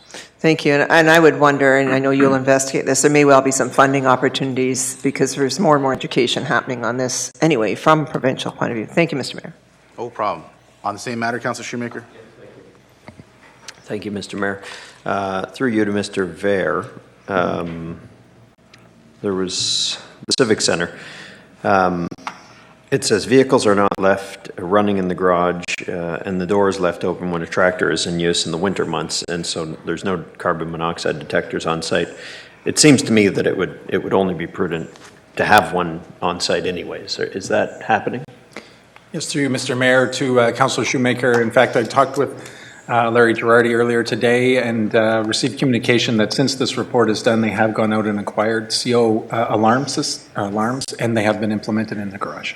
Okay, so there will be monitoring in the Civic Center garage, which is attached to the building. Correct. And then the only other one was at the Northern Community Center. It just says not currently monitoring. So what's the plan there? Through you, Mr. Mayor, to Councillor Shoemaker. Each department now and the facilities folks, Jason Milik and team, are looking at the systems that are in those buildings and upgrading them to have CO monitoring. There is new technology where the current fire alarm system, the units can be replaced with dual systems that monitor CO as well. So they're investigating the costs and getting quotes on that, and then looking at bringing that back either for approval or working it into existing operational budgets. Okay. Yep. Good. Thank you. Okay. Anybody else? So Councillor Hollingsworth on the same matter. Just two questions. Tom Vera, I guess it goes back to training, carbon monoxide. I know that our staff is well trained on fire alarms. I'm going to use the senior citizens residence as an example. Do you have practice sessions about if the carbon monoxide alarm goes off, this is what staff should do? And my second question, especially the seniors that may not be familiar with the different noise that a carbon monoxide alarm makes versus a fire alarm, how aware are our seniors in these buildings knowing it's carbon monoxide? So what is the training? Through you, Mr. Mayor, to Councillor Hollingsworth, each department is has their existing emergency procedures and the protocol for training staff and those in the building what to do in the case of emergency.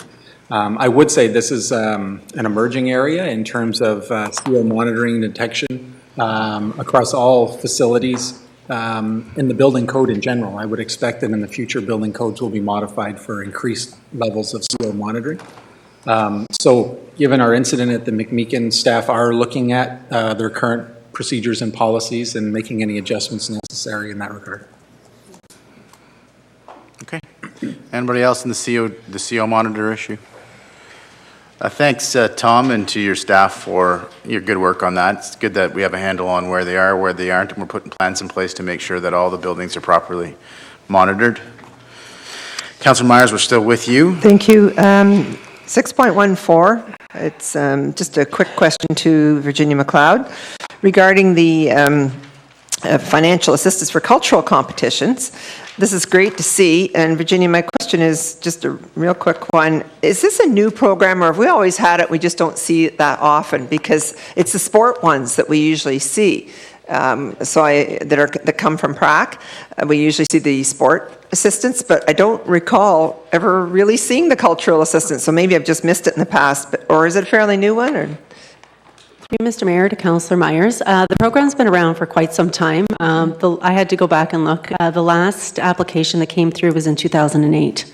Wow. So it has been quite a few years since Council has seen an application for for the assistance for sporting or cultural competitions. Yeah, thank you, and it's great to see that we are going to be part of this, with our Sioux Theatre workshops. That's fantastic. I have another one, Mr. Mayor. Anybody else on that one? Seeing none, go ahead, Councillor Myers. The other one is on the cemetery beautification. I just wanted to say a thank you, Mr. Mayor, to the families that are putting the memorial bench in place. I think that's quite an enhancement for us, and it's being done by donation by families. So I wanted to just recognize that gift to the community. Thank you for that. That's 6.15. Seeing no one else on that. Do you have any more, Councillor Myers? Last one is 6.19, the Trans-Canada Trail. Okay, go ahead. This is the one where I wanted to take a little bit of time on it, and I've been back and forth with staff, and I want to thank staff from Steve Turco to Don McConnell on information that I did obtain around this. First off, out of the gate, it's certainly great to be part of the Trans-Canada Trail and the Great Lakes Waterfront Trail. That's great. That's wonderful. I'm a little bit uneasy about 81 signs. I understand it's on 22 kilometers of trail, 21 point whatever kilometers of trail, and 81 signs, it just seems like a lot. I realize that they are directional signs and so on and so forth, but my first question would be to either Mr. McConnell or Mr. Turco. I guess it's Mr. McConnell. Is there any way we can reduce these? I know they have to be seen from both directions. So can they be two-sided signs? We've dealt with sign proliferation in other matters with our community. Is there some way that we can minimize these numbers through you, Mr. Mayor, to Mr. McConnell? Mr. Mayor, to Councillor Myers, I think we're all of the same mind here. We're trying to avoid visual pollution as much as possible, particularly since part of the Trans-Canada Trail goes through what's largely a residential neighborhood. We will do our best to minimize the number of signs. We're also looking at minimizing the number of new sign poles we have to put in. So that is top of mind on everybody's thinking. Initially, I think we're only going to put in about 10 or 12 signs, and that gives us an opportunity to be very selective with regards to the rest of them. I would like to point out to Council, too, that where the Trans-Canada Trail joins with the John Rosewell Hub Trail, the signage will simply indicate that from this point on, users of the Trans-Canada Trail should simply follow the John Rosewell Hub Trail signage, rather than put up all new signage in that area. Thank you. And through you, Mr. Mayor, again, Mr. McConnell won't be surprised by this. When we look at the report, it speaks to the cost of these 81 new signs being $37,500 and $5,000 being contributed by the waterfront WRT. I can't remember what the acronym all stood for, but point being the actual cost we're expecting is 32,500.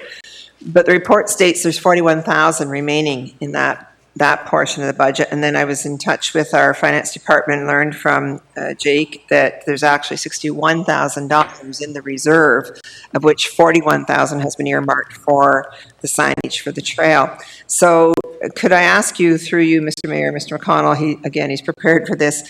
With the difference of the $9,000, are there some other enhancements, and this is what I was referring to a little bit earlier when I made the comment when Tori was presenting, are there some other enhancements that we could do if we look at almost $29,000 perhaps, that is already existing, it's already monies that are there, that we can do to really take some other wish list components on our John Rosewell Hub Trail?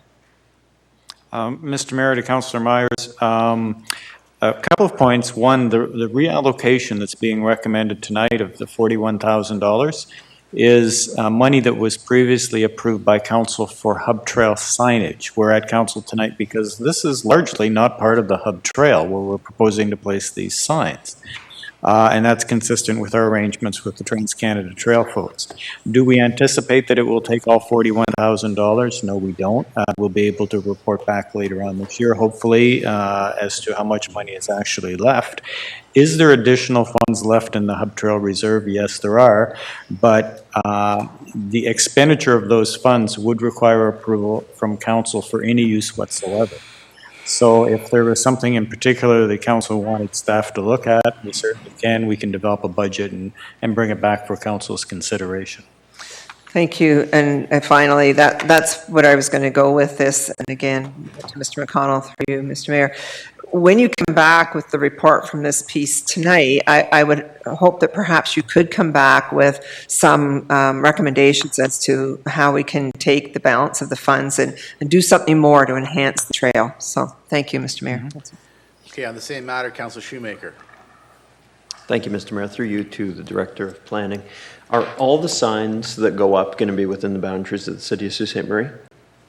Yes, well, there are numerous signs going up between Gros-Cap and Sudbury. The ones that we're responsible will all be within the city limits, yes. Yes, okay. So the ones we're paying for are staying within the city limits? That's correct. Okay, thank you. Anybody else on that matter? Seeing none, Councillor Myers, are you finished? I am, Mr. Mayor. Thank you. Councillor Bruni. Thank you, Mr. Mayor. 6.8, tender for ready mix concrete. Go ahead. And to Mr. Girardi, regarding the quote there, I notice Caswell and Fisher, they quoted on the loads under 3 cubic meters, but greater than 2, but LaForge hasn't, and they were the lowest tender.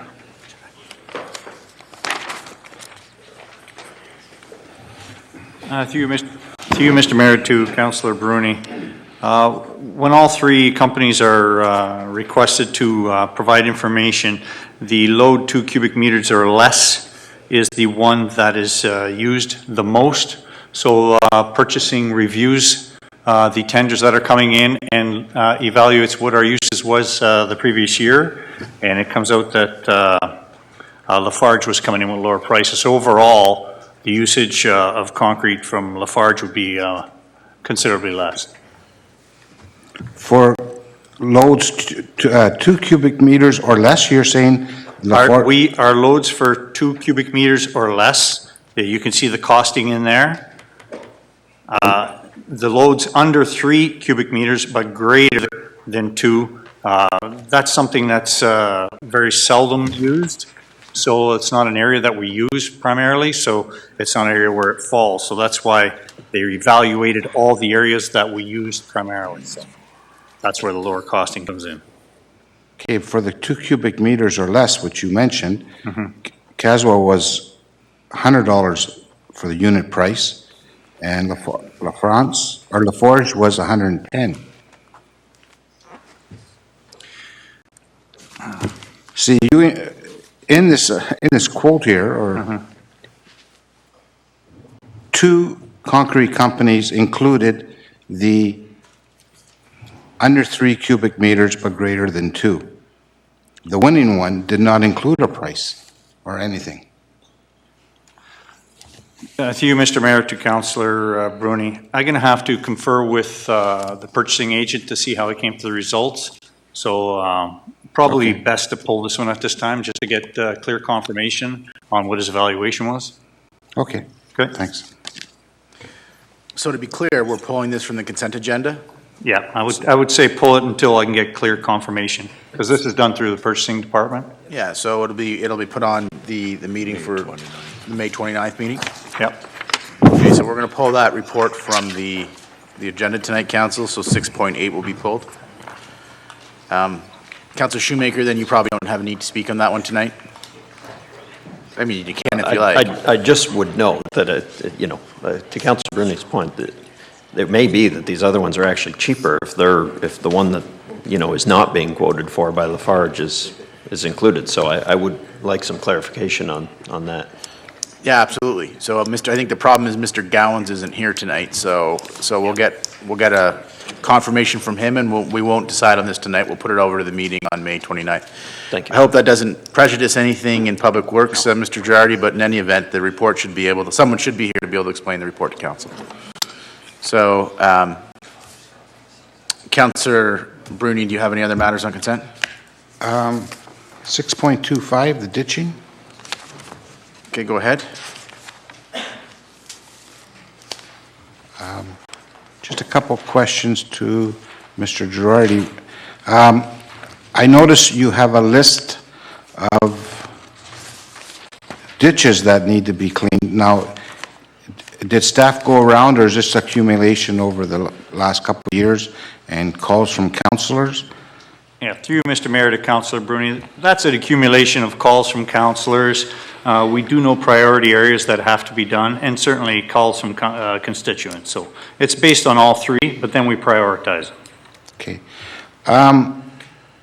Residential ditches, is that the responsibility of the homeowners, or does the city get involved in ditching? Through you, Mr. Mayor, to Councillor Bruni, the actual ditching is done by the city, of course, but there are the cleaning, the cutting of the grass, things like that are to be maintained by the resident.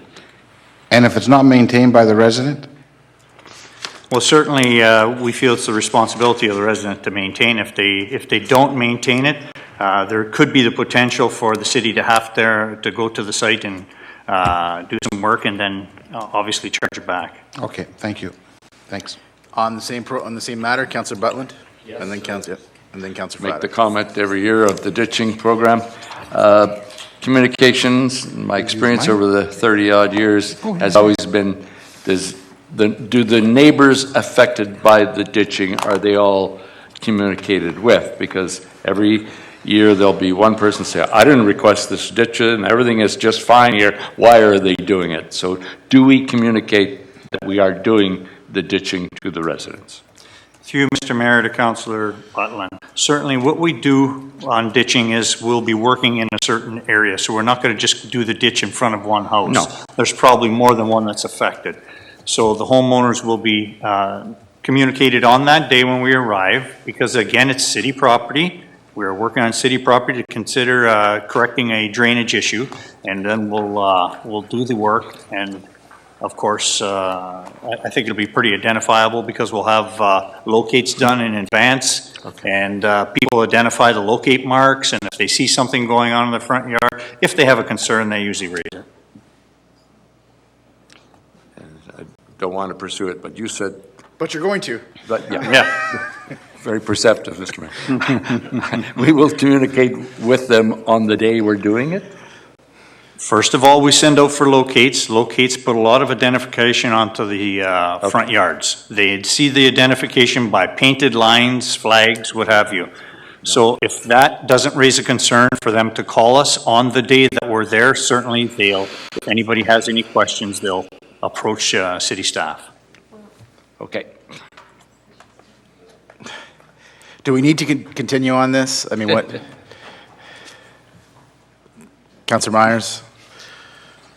Actually, we have Councillor Fata next. Well, We have okay. Councillor Fata next. Yeah, go ahead. Sorry. We're probably going to say the same thing. I was just going to ask Larry in regards to the, in behind Northbridge Road, that ditching, we've had calls on that over the years. Will there be anything done in regards to that ditching in behind Northbridge Road? Through you, Mr. Mayor, to Councillor Fata, I never looked to check on the list if they're there. That one we keep a very close eye on. You've had a lot of complaints. We try and tell the people to keep their debris from that ditch because primarily that's what happens there. People use it as, because it's backed onto non-residential property, people use it as a dumping station. But we do keep a close eye on it, and if it needs be, we'll certainly be there to clean it out because you notice that one fairly quick in a rainstorm. Okay. Councillor Myers. Very quickly, Mr. Mayor, through you to Mr. Girardi. I brought this up before. It's communications. Like, just because the people see the flags in the ditch, they don't know what you're going to do. And some of our people get kind of angst when they don't know what's going on. So please just stick a flyer in the mailbox and say we'll be in the area ditching. Something real simple, even if it's a day of. Then you know, it's just communications. That's where I think Councillor Button's coming from. Thank you, Mr. Mayor. Anybody else on the ditching matter? Okay, seeing none. Councillor Bruni, do you have any others on consent? Councillor Bruni, can you give me just a minute break? Councillor Shoemaker, you're next on consent. It's Councillor Mano's month as the acting mayor, but we're going a month ahead because he's not here.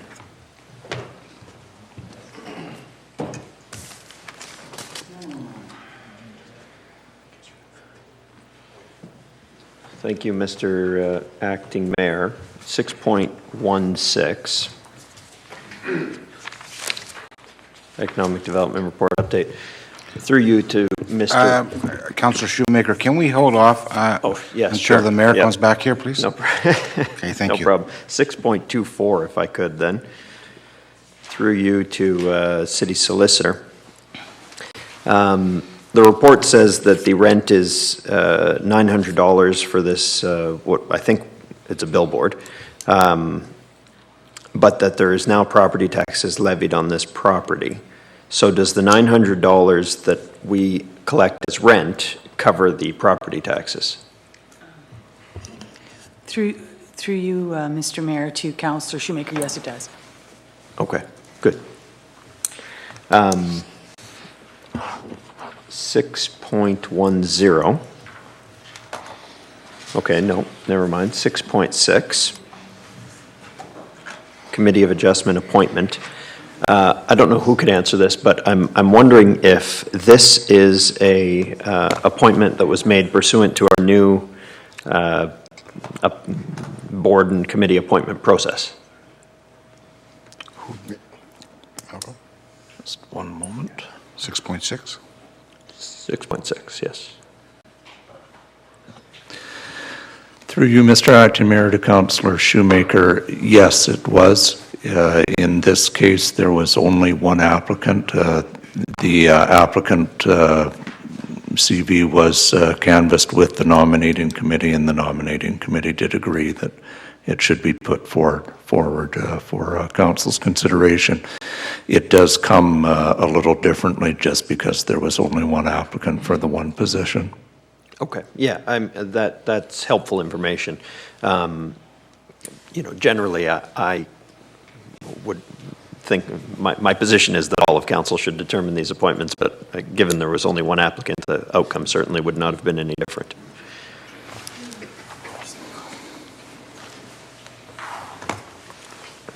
So I guess I'll ask 6.10 if we're still using up some time. Sure, go ahead, no problem. Just make up questions if you want. Well, I had one, I thought, you know.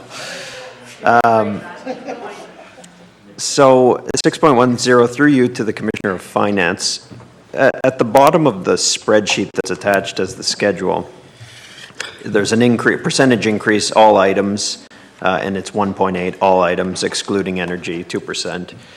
Is this what would be used to determine what, you know, the inflationary increase would be for the departments year over year?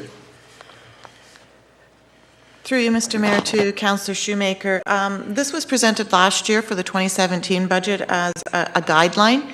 And again, this will be a guideline going forward. So it is trying to make it sort of like a municipal index to say this is where we anticipate it may be. But again, it's just a guideline for us to follow. And did this not result from a council motion? Correct. Yeah. This resulted from Councillor Romano's motion. So that's why staff is doing this. Okay. So I thought so. I thought that that's what this was a sort of a guideline for next year's budget increase. I just wonder, and we'll get to it later on. There's a proposal on the budget or on the agenda that we get, a 0% increase brought to us. So if that passes, does that change this? Are they incongruent with We're one going to have another? the CEO speak to that because he's got his hand up over here. Thank you. Through you, Mr. Mayor, to Councillor Shoemaker. Again, as the exercise was described, all things being equal, what would be the increase if we weren't to come and look at efficiencies, weren't given consideration to unexpected increased expenditures, et cetera. And so there was a model that was developed, and that model produces the 2.86 figure that you see here. That's a combination of the CPI as well as investment factors, et cetera. For actual expenditures that are deliberated or looked at when developing the budget, there's already existing contract inflation factors that exist, so those would be automatically put into place. There's, and where there isn't, then we would use the 1.8, whatever it is, the current CPI as the means to say it. And then that said, we still would look at it and say, what's the number? And what is it that we would need to do if that number needs to come down or if that number needs to go up? And that would be part of council's deliberation when we come forward with the, so this is just simply a guideline, all things being equal, where you would see the budget happen if we don't make any other changes. This doesn't supersede anything as far as I'm concerned, Councillor Shoemaker. And I want to be clear, this isn't staff's recommendation. Like, this was a direction from this body to staff to put a guideline like this together. So staff did that because they were directed to. But it's not their recommendation that we come in at this number. And whatever this council decides, to me, this number's irrelevant. Like, this report's not very relevant. This number's irrelevant.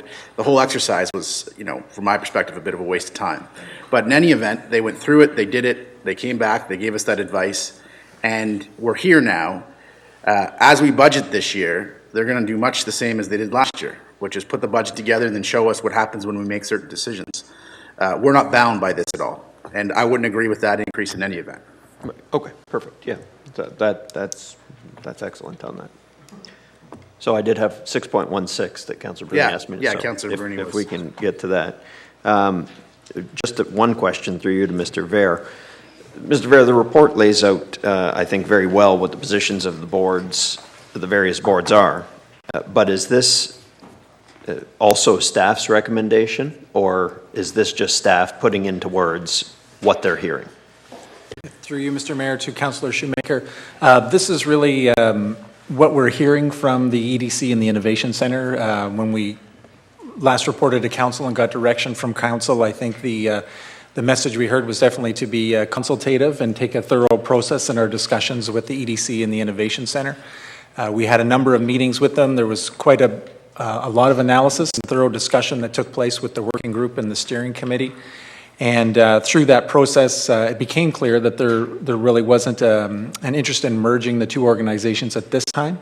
With that said, there is certainly a willingness to continue the discussions and look at areas for efficiencies and ways to reduce duplication and improve our economic development platform, and that's work that we'll continue to do moving forward.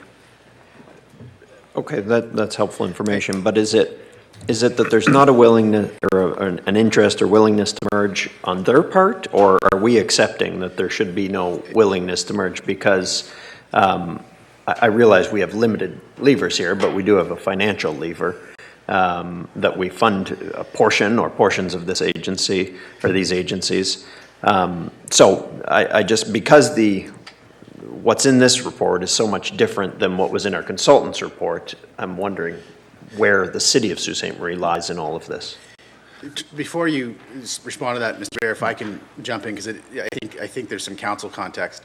You're all aware that I was involved in this process. I wasn't involved in it on a day-to-day basis because the working group wanted to get in the details, frankly, as a working group. So, but I very loudly heard from council, and I think staff took this away from council, that you didn't want to see us force this. You want it to be a matter of collaboration and have the parties come together if they could. And in a merger, you really want to try and bring the parties together, on a basis that they both find agreeable. Staff was sensitive to council's direction to say, look, work at this and see what you could do, but staff was also recognized that they got the impression from council, which I believe council gave them, and that you didn't want us to force the merger on either party. So there was a lot of work done here on Tom Vair's part. And I have to also recognize the contributions that the people who came from the Innovation Center and the EDC made.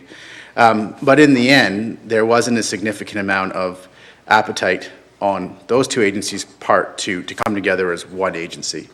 And recognizing that there was a fairly clear direction from council that you didn't want us to force the issue.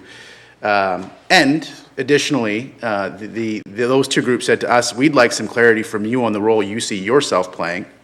And we think that's a fair prescription. So that's what we're doing now. We're back in here, and the city's looking at models and the best way to proceed. And the city will be putting together what they see as some of the better options to proceed from here, recognizing that there isn't an appetite among those two agencies to merge. And we'll bring that to them. So they're aware of that, and we'll bring that to them, and we'll get their feedback. And then once we've gotten their feedback on the different options, we'll bring them to you for you to make a decision. Mr. Vair, whatever you'd like to add to that, feel free. Yeah, through you, Mr. Mayor, to Councillor Shoemaker, really not a lot to add to that. I think at the end of the day, it was the two organizations, and as the mayor indicated, there was not an appetite to merge at this time. And so we're not forcing that issue. They're separately incorporated nonprofit agencies with different boards. As you mentioned, our levers, if you will, are really through the funding and through the MOU we have with them. So we'll continue that dialogue and make our adjustments going forward and come back to council with those options.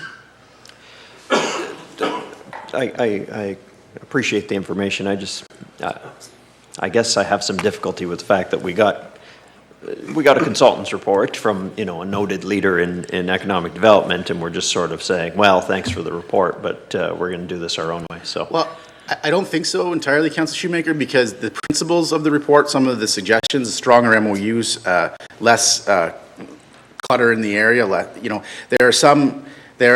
there are some really important recommendations and end goals that we think we could realize without actually merging, but we have to look at and study those ways going forward. I appreciate what you're saying. They said this is a good thing to consider doing, but it's not the only thing that we could have done in the end. I think there are other things that we could do, and I frankly think and this is why staff has really taken the time and will take the time at the next stage. Getting our economic development right is one of the most important things that this mayor and council can do. And I think it's going to be one of the more lasting decisions that we make.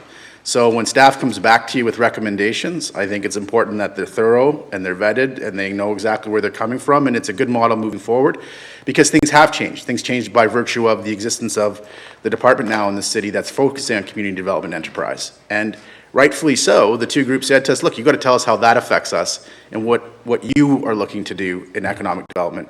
And so staff is working on that, and we'll go back to those groups and consult as you've indicated. But in the end, we have to make a decision. What we do for economic development, what we've historically done is we've taken the money and we've outsourced it to these two agencies, and those two agencies have been responsible for it. And, either we're going to leave it that way or we're going to take a much more direct and accountable role for it. And I personally believe that the people out there in the community that are voting, they're voting for us. They're electing us. They're looking to us, and they expect us to lead the development in this community. So I think we have to really be assertive and clear about how we move forward, and we'll work on that, and we'll bring you options, and you'll decide. And then, but this matter will be dealt with within the next couple of months in its finality. Okay, thank you. So we'll go to Councillor Myers, Councillor Butland, and Councillor Hollingsworth. Thank you, Mr. Mayor. I think what's critical here is that we simply look at our investment and what we're getting for our investment, but what are we doing in terms of each component being effective? That's what this is about. Whether you're one organization or two organizations or three organizations, not every community has an innovation center. That's one piece. When I was with EDC for 14 years, there weren't other communities with innovation centers. So the very name is innovative. I mean, we have some different factors. And I said before, when this was before us with the consultant, and I'll say it again now, we need to do a custom-made solution for Sault Ste. Marie. And I think that's what we're seeking here. I think that's what you're seeking, Mr. Mayor. Certainly that's what I'm looking for. So I'm not so concerned about looking at every other community and how they do it. I'm concerned about this community and how we do it. And I think we want a made in Sault Ste. Marie model that works for Sault Ste. Marie, where we're getting the biggest bang for our buck with our investment from our taxpayers, from our businesses that are contributing to doing some of the marketing that's done with trade shows and so on and so forth. And I think that our key issue here is to ensure that we're not duplicating services, wasting people's time, and being ineffective. And I have complete confidence in our Deputy CAO of our community enterprise who will come back and say, here's what we need to do. The new economic development for Sault Ste. Marie looks like this. And the factor right now is the city taking a far more aggressive leadership role than we ever have in the past. So I'm quite excited about it. And quite frankly, I think the easy optics would have been to say, well, you know what, we're going to hold your funding over your head. And if you don't merge, blah, blah, blah. And if it's the wrong thing to do, why would we do that? So thank you for the work that's been done, and I look forward to the next steps. Thank you, Mr. Mayor. Councillor Butland. Yes, I'm happy with the decision to hold off. The last thing we need right now is any kind of upheaval in anything. We've got enough of that already. So they have met, and the word appetite, I'm not sure about that. There was no appetite for it. Not likely merge or whatever. So, but there's been lots of time, effort expended, and usually at the end of it say, well, is it for naught? It's quite different from the consultant's report.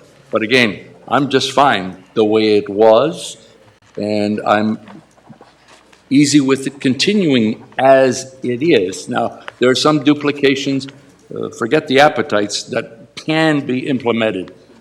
But what I'm concerned about, Mr. Mayor, you hit upon it, and in the report it talks, what is the city's vision? And you say staff is coming back with a report on that. And what is council's vision of economic development? Should we not be an integral part of that decision making? But bottom line is, I'm happy with the report. I'm happy with the status quo for now. You are an integral part of the decision-making, Council, which is why staff is putting some potential options together and bringing them back to Council to decide. You will be the deciders. All right. Councillor Hollingsworth? Thank you. I think it was still very much of a worthwhile exercise. I know that there has been some comments about, oh, we hired another consultant, oh, we put all that money into another consultant. But in my opinion, it was a worthy exercise because I don't think that the parties would have probably gotten together to have this fruitful conversation and have worked so hard on these discussions. And yes, the report may be slightly different than what the outcome is, but it did, as Councillor Butland said, and the mayor, it did outline some duplications that it sounds like the group will probably start working on, so that's a positive. It also very clearly states that communication, I believe, between the parties need to be strengthened, and that's something that can be worked on. I guess basically understanding the city needs, which the mayor alluded to, exactly what do we need from the EDC Innovation Center, those will all be worked on. So I have one main question. Who will be writing the MOU? Will it be a joint effort with all the parties and so forth? So what's going to happen now is that city staff is going to put together a couple different options, how they see proceeding with the city having a role in economic development. They're going to go to the ECDEV agencies to get feedback on those. Then they're going to come back here and you folks are going to decide.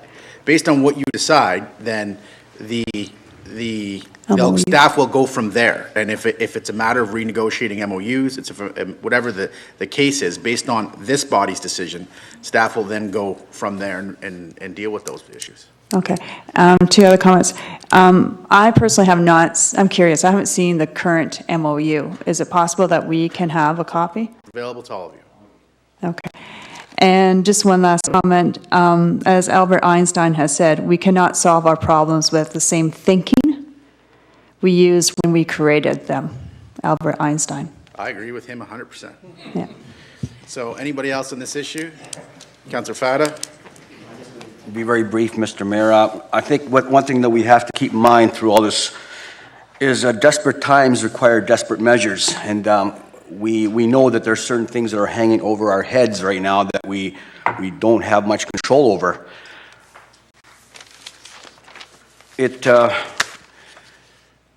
I think the notion of duplication has been sort of the key operative through this whole process. And when I talked to Mr. Ver there a while back, shortly after the last meeting, I stressed from a personal point of view that duplication is an issue that has to be realized here. These services are both services that basically their purpose is to try and garner some sort of positive response in terms of development, in terms of jobs, in terms of new development. But they are all just that. They're just stabs at opportunities to try and create opportunities for Sault Ste. Marie. Lately, there's been discussion with the fact that SR Steel and the whole impact of what potentially could happen. And the notion, the item was referenced that potentially layoffs would be required. Layoffs of city employees, people that are doing jobs. They have specific jobs. So, and by that I'm trying to say is that if that notion that potentially with the impact of SR Steel potentially.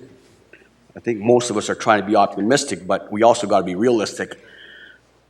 We're looking at something here that's tangible only to the point that there is opportunity achieved, but it's all hypothetical until we see that result. When we talk about this thing with the Ring of Fire, and potentially we're going to have something here. That's not here yet. It's just it's a work in progress that you're paying for the possibility that they are going to achieve something, and by that I mean the EDC. Yeah. So what I'm trying to say, Mr. Mayor, is that we've got to be careful how we deal with this, and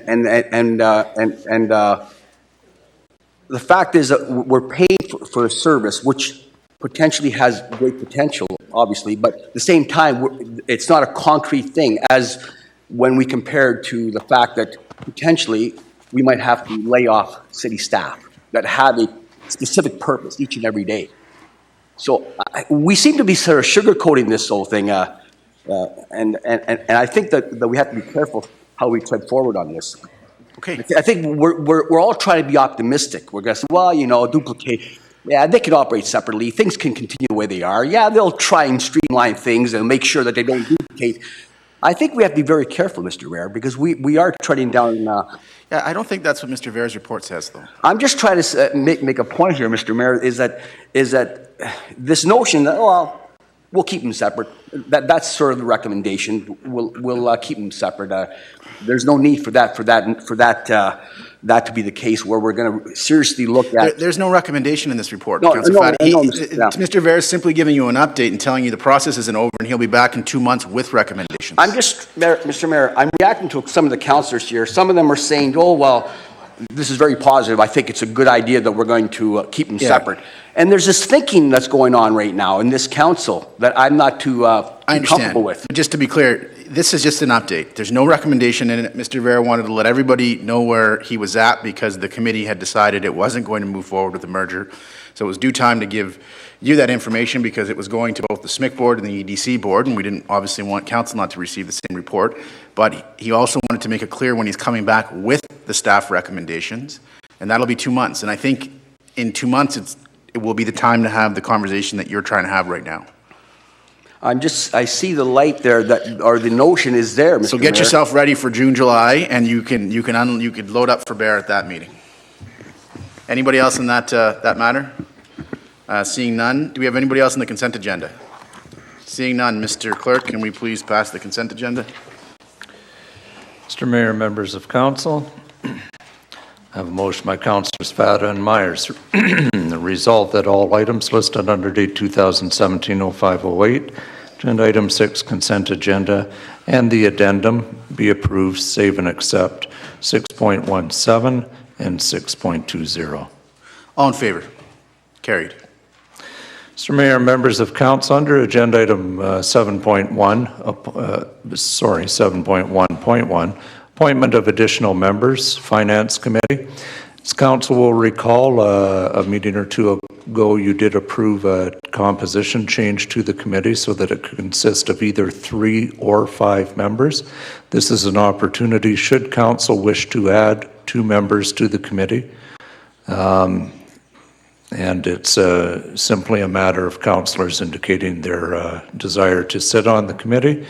We would need at least 2 additional members. If there are more than 2 additional members, we will have voting to select which 2 will be the additional ones. Okay, any interest in sitting on that committee? Councillor Fad and Councillor Hollingsworth? Okay, so do we have any additional councillors? Do we need to vote then, Mr. Clerk? We do. Resolve that councillors Fata and Hollingsworth be appointed to the Finance Committee from May 8th, 2017 to November 30th, 2018. All in favor? Carried. That is the end of the regular portion of the agenda, Section 7. We now move to Section 8. Our first item is 8.1, 2018 budget, a motion by Councillors Shoemaker and Nero. Whereas the community is facing extreme economic anxiety due to the non-payment of taxes by the city's largest employer, and whereas the community has recently learned that continued non-payment of taxes by our largest employer could result in either a dramatic increase in taxes or significant layoffs, and whereas council will need to avoid measures that would exacerbate the pain the community is already feeling, and whereas it is prudent to mitigate some of those measures to the greatest extent possible, now therefore be it resolved that the 5 city departments, being Public Works and Engineering, Emergency Services, Legal, Corporate Services, and Community Development and Enterprise Services, be directed to present to City Council a 2018 preliminary budgets with a 0% increase over their 2017 approved budgets, including a list of cost-saving options for Council to consider in achieving a 0% budget change. And further be it resolved that each city department provide a further list of cost-saving options for council's consideration to achieve a 1% overall reduction from their respective 2017 approved budgets. Councillor Shoemaker? Yes, thank you, Mr. Mayor. Obviously, a month or so ago now, probably, there was a court motion filed that said that the city would have to take drastic measures if we did not receive the payment of our taxes. I think that this is a prudent step to take to perhaps alleviate some of the pain. I know that nobody here wants to dramatically increase taxes. Nobody here wants to lay off staff. So I think the prudent step is for us to look at all of our options, get a list from each of the 5 departments that says, if we brought in a 0% budget, which meant that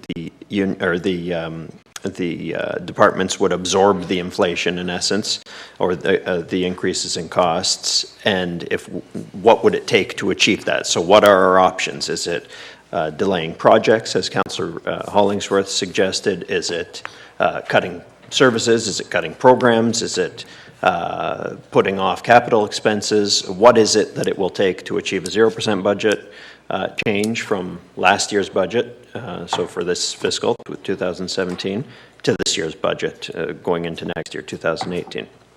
Further, once we've looked at that, what will it take to get a 1% reduction in the budget? So that, I realize probably from Commissioner Schell's previous positions would actually mean somewhere in the range of 3.5% savings, or thereabouts.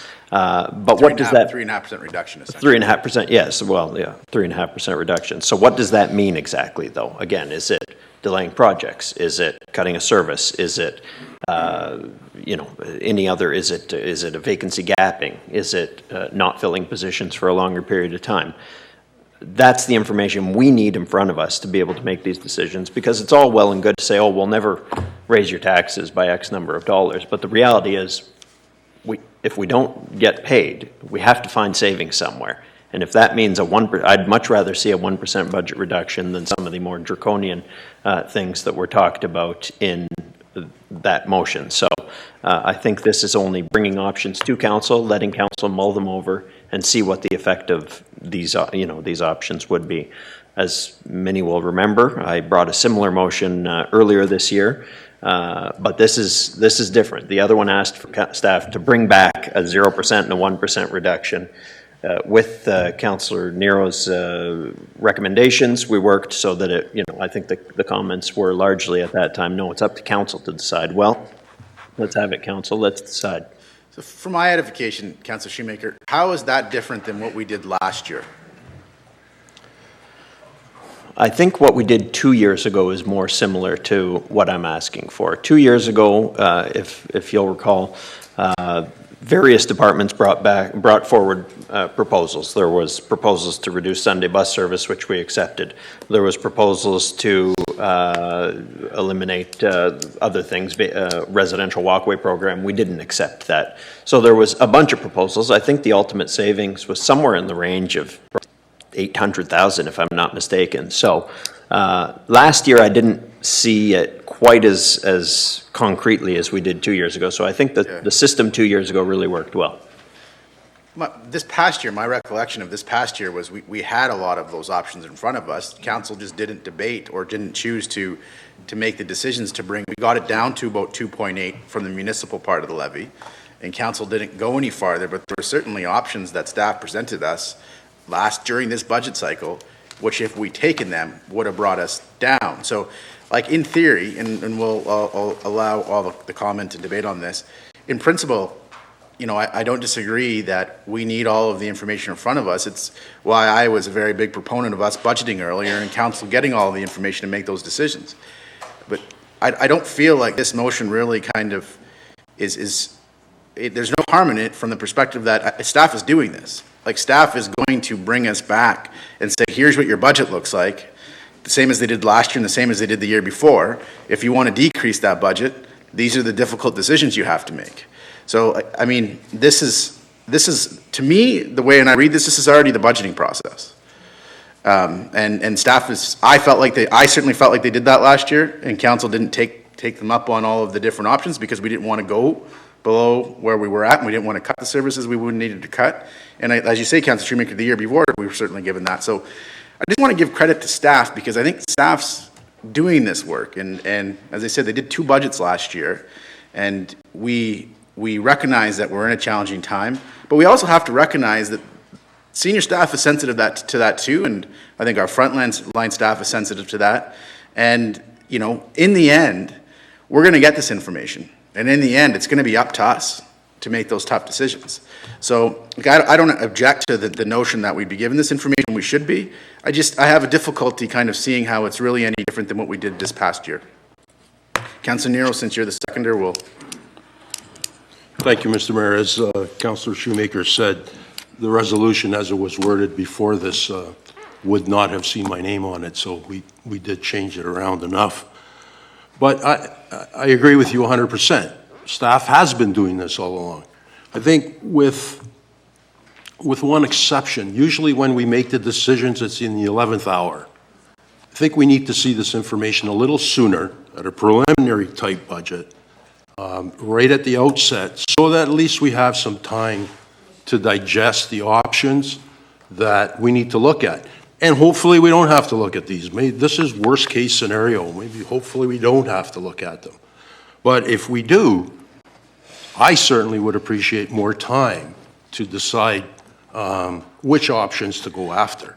Yeah, well, I think you made that point earlier tonight. Like, if we get this material in December, you have that time. Yes, we do, but a preliminary budget in November certainly would show us, we can anticipate on what kind of decisions we have to make. I, for one, don't appreciate making a decision on an $800,000, $1 million cut to our budget at one council meeting, when it comes up in a staff presentation that if you want to reduce this budget by 1%, then you need to take out $800,000 out of road repair, miscellaneous budget. I don't want to hear that at one meeting and decide that meeting. Your motion doesn't address that. I think it does in terms that the motion is asking for the options at a preliminary budget. Yeah. Like I said, Mr. Mayor, I would hope that we don't even have to consider all of those. I think the fact that this motion asks for staff to come in with a zero budget is no different than any other year, except that when we're directing staff to come in for a zero budget and list the options that we need to decide on getting there, that's the difference.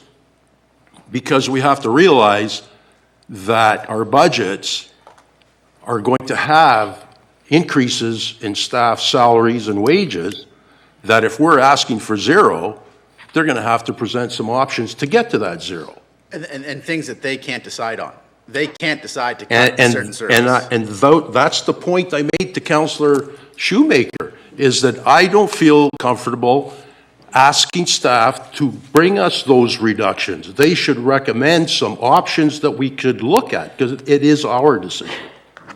It's not staff's decision on which cuts should be used to reduce the budget 1%, 2%, or whatever the number may be. 100% agree with that. And that's, it's unfortunate that when we bring these kinds of resolutions forward, we cause a lot of uneasiness with our senior staff, with our frontline staff, but that's how we have to operate. If we're transparent, we have to bring the resolutions here. We can't go to Mr. Girardi and say, Mr. Girardi, I think this is what we want you to look at, and bring your budget in that way. So, because we're operating in an arena of transparency, it follows that there has to be some uneasiness that we're going to cause our staff. We might not go there. Hopefully we don't have to go there. But it's the only way we can operate. Councillor Christian. Thank you, Mr. Mayor.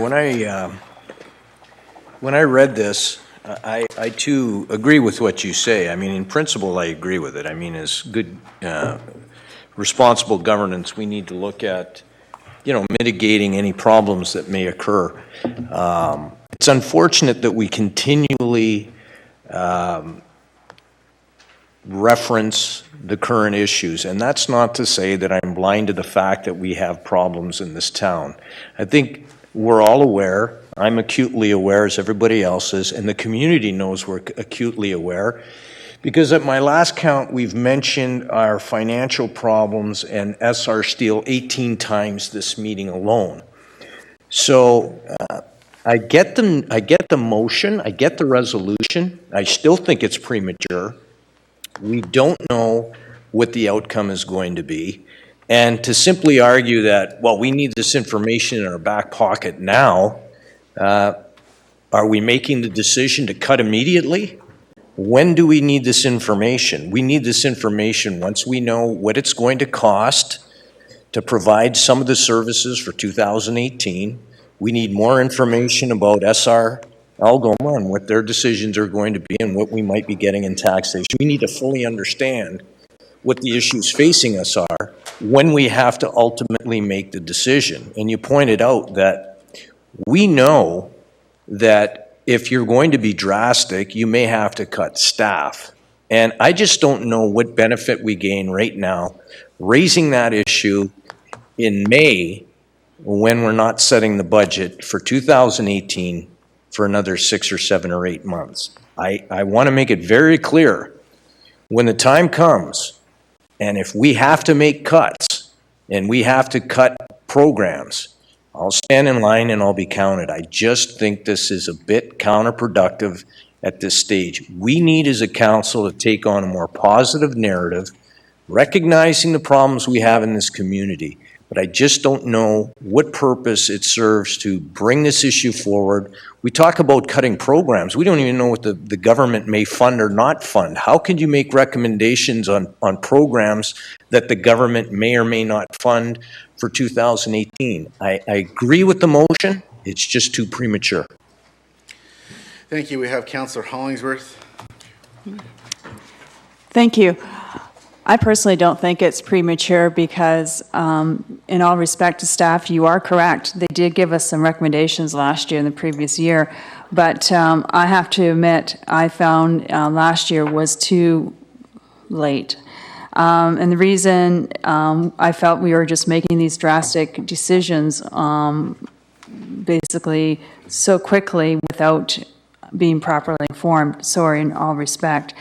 I think as we're improving the budget process, this is a method of another way we can improve the budget process.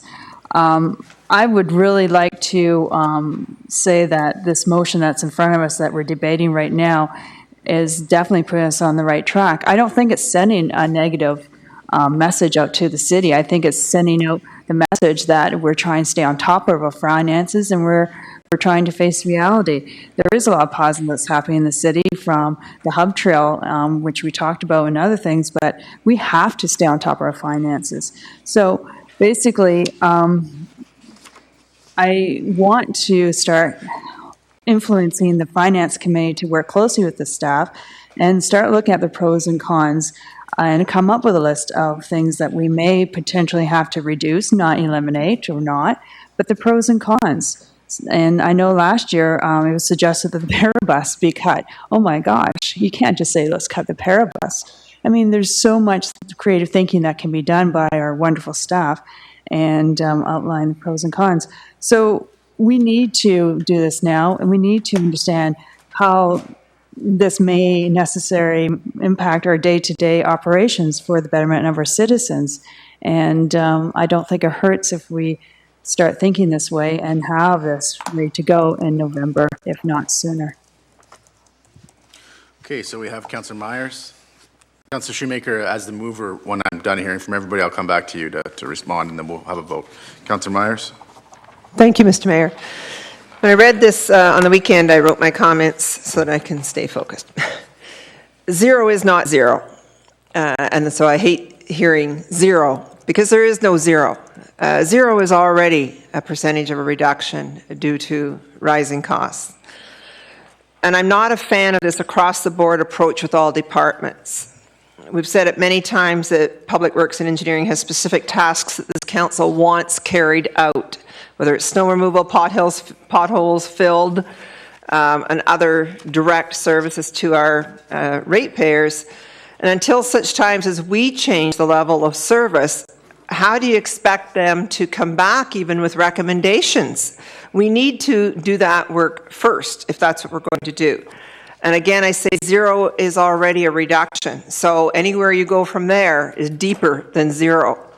I'm not a supporter of asking staff to come back with what ifs. I think that if this council now wants to say we are not going to increase the budget for next year, say it now and be definitive about it and give staff that direction. I don't want to see we load staff and load staff and load staff down with reports and work, and at the same time we're saying, and save money and be more efficient. So I don't believe in asking them to do a what-if scenario or 2 scenarios or 3 scenarios. If we're going to say now there will be no change to your current budget and come back with that, then let's say that. Again, zero is not zero. It's already a cut. And as Councillor Christian, I believe, said, we don't even know yet how much that cut is, because there's still, it's May. And that's what I was getting to a little bit earlier. Already for December to have our budget prepared for us, I'm still a little bit concerned that it's wacky out there. There could be all kinds of increases that'll impact us that we won't know. But we've got to pick a timeline. We've picked it. It's December, and I support that. But not May. And I really am very sensitive to our growing requirements that we're putting on staff to do report after report after report. And I think that one of the secondary of the resolution said, we may not even go there. We might not even use it.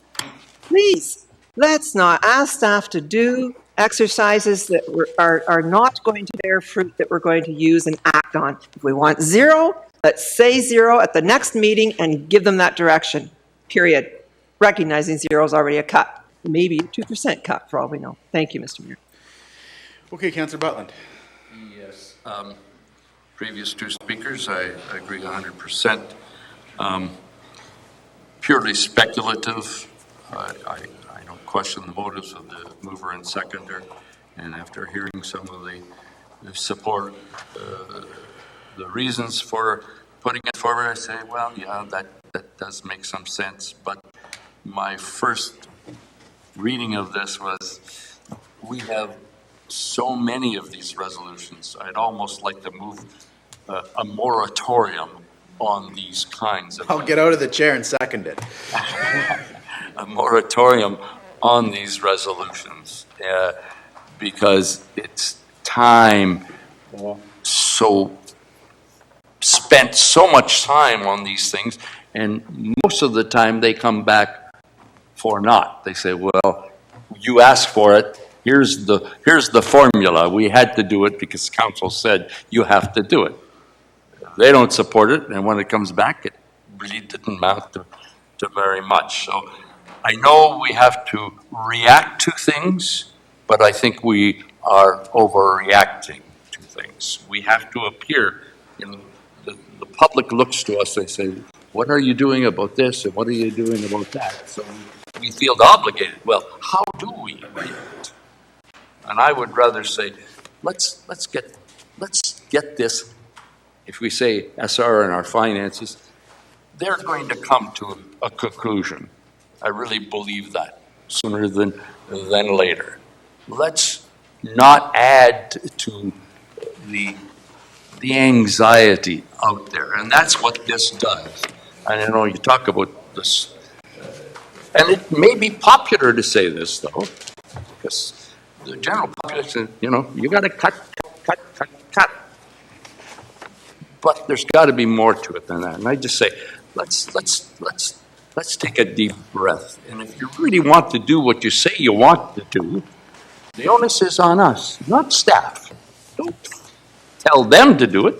You know what this is all about now, and say, I want to cut right here, right now. Don't wait till budget time.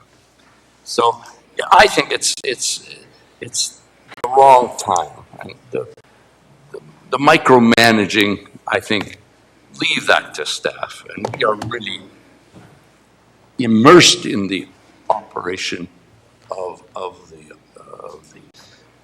the municipality, and I don't think we have to. As I say, let's just hold off. I use the word moratorium again on these kinds of resolutions. Thank you, Mr. Mayor. Okay, so anybody else before I go back to Councillor Shoemaker? Councillor Fata? I'll try and be brief, Mr. Mayor. Go ahead, Councillor Fata. I'll repeat what I said earlier. Desperate times call desperate measures. It's better to be proactive than reactive. If we put this resolution to a referendum, I would suggest to each and every one of you that I would strongly suggest that 80% of the people in each of your wards would vote in favor of this resolution. Does that mean anything to any one of you on this council? Are we here to act as if we're superior to the general population which we represent? I don't think we are. How many people have each one of you, just as an example, how many of you have heard back from is it $6 million that we're spending to reclad the exterior building? How many of you had feedback on that, whether that was the right time to make that expenditure? But we as a council voted in favor of that. I think it seems like somebody's trying to suggest, well, maybe the month of May is not a good time. Maybe we should wait till the month of July or August. I think the sooner that we do this, we have to realize the severity of the situation. I think there seems to be, I like using this word, I hate to use it, but unfortunately, complacency. We have a sort of a complacent attitude amongst this council. And maybe I'm paranoid. My wife says I'm paranoid. But I look at what's going on with SR extremely seriously, and I think we all do. But we seem to be reacting like, well, let's just wait and see what happens. I think we have to be proactive rather than reactive. So I think this resolution needs to be pushed forward. I hope that the majority of council will do this because certainly God knows that Councillor Shoemaker has certainly taken a few stabs at this type of approach, shall we say, where we got to be proactive. And I think that I think it would be wise if some of you think twice before you vote against it. Thank you. So, before I go back to Councillor Shoemaker, I'm just going to address one of your comments, Councillor Fata. One of the things that, you know, I'll just speak very sincerely here, that I've been struggling with is how to kind of elevate and raise the level of discussion at council. Because I think it's my responsibility to do that. And I agree that we're very frequently, and I think understandably, getting caught up in some of the challenges, as opposed to talking about maybe some of the opportunities. But to suggest, Councillor Fata, that we've been complacent is an incredible misstatement that I can't let go. Of all the years you've been on council, you have never been on a council, in my suggestion, that has been as active as this one. We have reduced the wastewater costs to our community. We have, at the PUC, reduced the distribution costs. We have put in a vacancy management program. We have put in a gapping program. We have asked for an employee incentive program. We have moved our budgets so we have more input on budgets. So, like, I accept the validity of Councillor Shoemaker's efforts. You have a councillor that has put forward, I don't even know how many motions now. 81, okay? And on top of the other very bona fide motions that other councillors have put forward. But it is, I think, a real disservice to the community at large, to the people out there, to say that this body has been complacent. And I can tell you, based on the amount of work I do in this job, that I think that your characterization is completely inaccurate, Councillor Fata, and I think it's just simple grandstanding. And I can't let it go as that. Because like it or lump it, but the decisions that this body's made, the difficult decision on childcare that this body's made, the difficult decisions on the fire realignment that this body's made, I think you're doing your fellow councillors a real significant disservice to no positive end. So, any other comments before we go back to Councillor Shoemaker? But Councillor Turco hasn't commented yet, so he can go ahead. I wasn't going to go to everybody twice. I was just going to go to everybody once. So No, I'm going to make it, thank you. I don't know, maybe you saw my notes here, what you just said. I do. I was dealing That's with right, yeah. Councillor Turco. Because that's exactly, we haven't been standing still from day one, even though I disagreed with some of my fellow councillors over the last almost 3 years. And I would disagree with some of your take on some things. But I agree with you 100% what you just said, Mr. Mayor. Thank you. Councillor Shoemaker, just before, I should give you the chance to rebut, so I'll just say my comments. I don't doubt your intention at all. I believe in the sincerity of it. The difficulty I have is I personally feel like staff is doing this and staff will do this. And, you know, we are talking about a budget that we're going to be doing in the fall, winter. And to me, the proper time to debate these issues is the fall, winter. There are more motions, frankly, than even the public's seen on, you know, trying to get to the bottom of this. And one of the things that we don't talk about is that, we put forward a motion to get our taxes, and staff indicated in that some of the challenges. But staff also indicated in that affidavit that they're working on those and that they're coming back to council with some recommendations. So, like, you all know that if we're not able to recover our taxes, staff is going to be back here in June, July with some recommendations. And to me, knowing our staff is doing that work, we should let them do the work. And at that time would be the proper time to debate these issues. And so that I don't have any issue with the spirit of your intention or the spirit of your motion. My issue is with the timing of it. And I frankly think we should let these things unfold a bit. And when we know how this motion turns out, and when staff returns to us or not with options, we should debate these things at that time in the context of those options, in the context of the success or failure of our motion, in the context of the success or failure of our ability to recover monies from SR. So I wanted to commend your efforts, because I know you're always trying to make sure that we can be sensitive to the taxpayer. I think the majority of your councillors agree with that, though. I thought so, and then I heard some of the comments that were around the table tonight, so I'm not sure that that's necessarily the case. We had a suggestion from Councillor Butland, who likes to say that we shouldn't be in the weeds. We had a suggestion from him that we should go and pick specific programs and say, I want this cut. Well, I've never seen anything more in the weeds than that. So on that specific point, I think he's speaking out of both sides of his mouth. We had Councillor Nero, I think, put it best. We want this information at the preliminary budget so that we have the time to consider these options before we vote in December 4th and 5th. Everyone seems to be all caught up on the fact that it's May. Yeah, so it's May. This gives our staff the time over the course of the year to prepare these options, see what they're doing, see what might be on the list, so that come November, when they provide us the preliminary budget, this list will have been compiled over the course of the next several months. If I were to bring this motion in September, everyone would say, well, you only have to wait till November. So I'm bringing it now, saying compile the list throughout the course of the year and bring it to us at the preliminary budget in November. I'm also hearing a lot of, well, we're bringing so many motions, so we're just going to vote against them because there's lots of them. Well, I've got 81 so far. I'll bring another 5 next week. And if these councillors want to vote against them just because there's lots, well, they can do that, but they have to respond to their constituents for that. So it's very demoralizing to hear that we're just voting against stuff because it's early. It's very demoralizing to hear that we're just voting against stuff because it's numerous.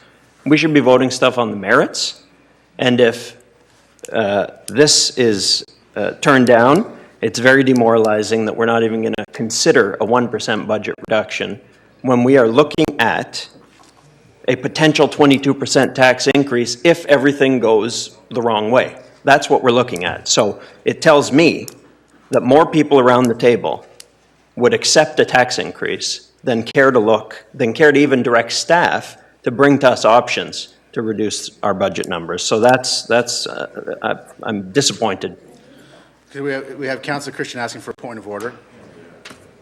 Go ahead, Councillor Christian. Yeah, first of all, some of those comments are disingenuous. But my point of order is, can staff even prepare a preliminary budget in May when they don't even know what government projects, etc.? Point of order. Yeah, they can't, but the motion isn't asking for that.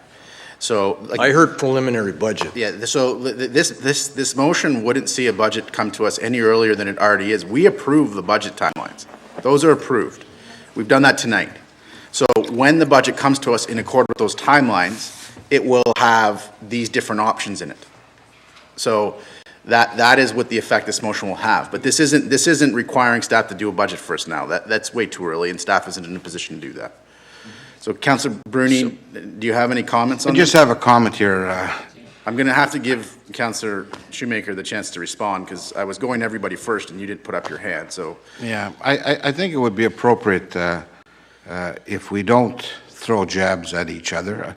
We're here to work as a team. We're trying to move forward under the conditions that have been brought to us. And personally, I would love to see an apology from Councillor Shoemaker to Councillor Butland. I think it's being disrespectful. I don't think we should be calling each other names of any type. I don't think Councillor. Well, he didn't call a name, but talking to.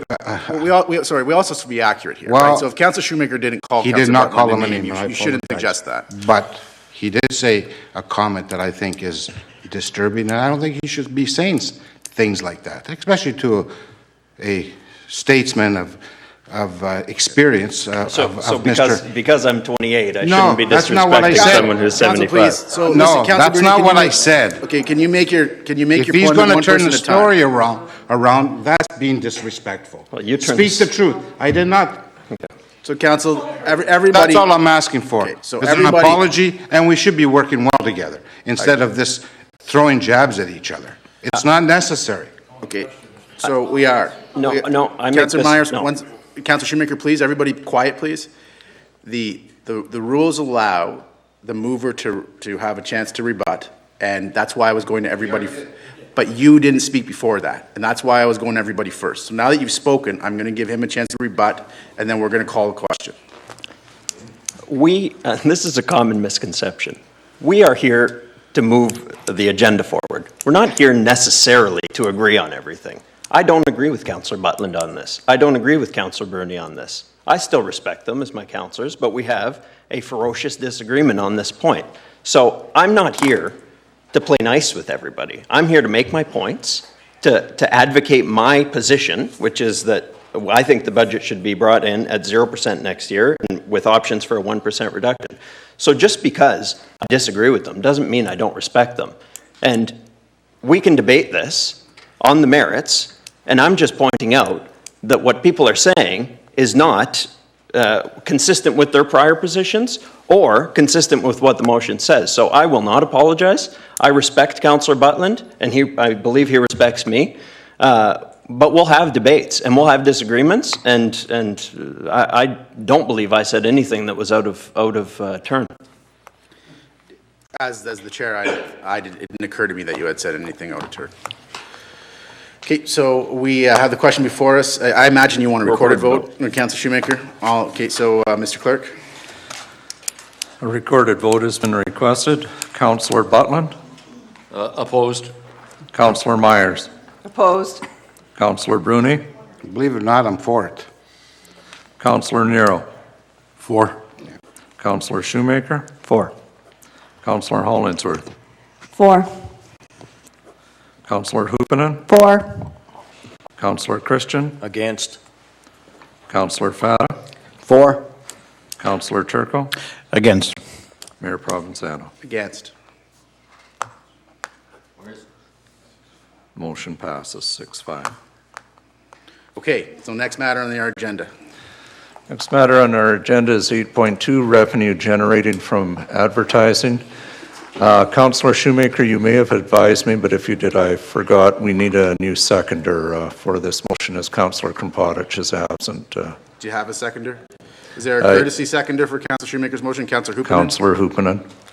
Motion by Councillor Shoemaker and Hoopanen.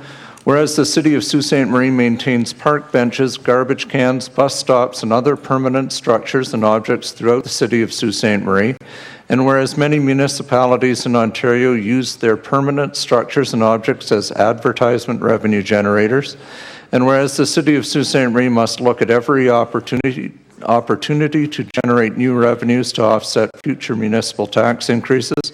Now therefore be it resolved that staff be requested to investigate using permanent objects and structures in the City of Sault Ste. Marie as revenue generating tools.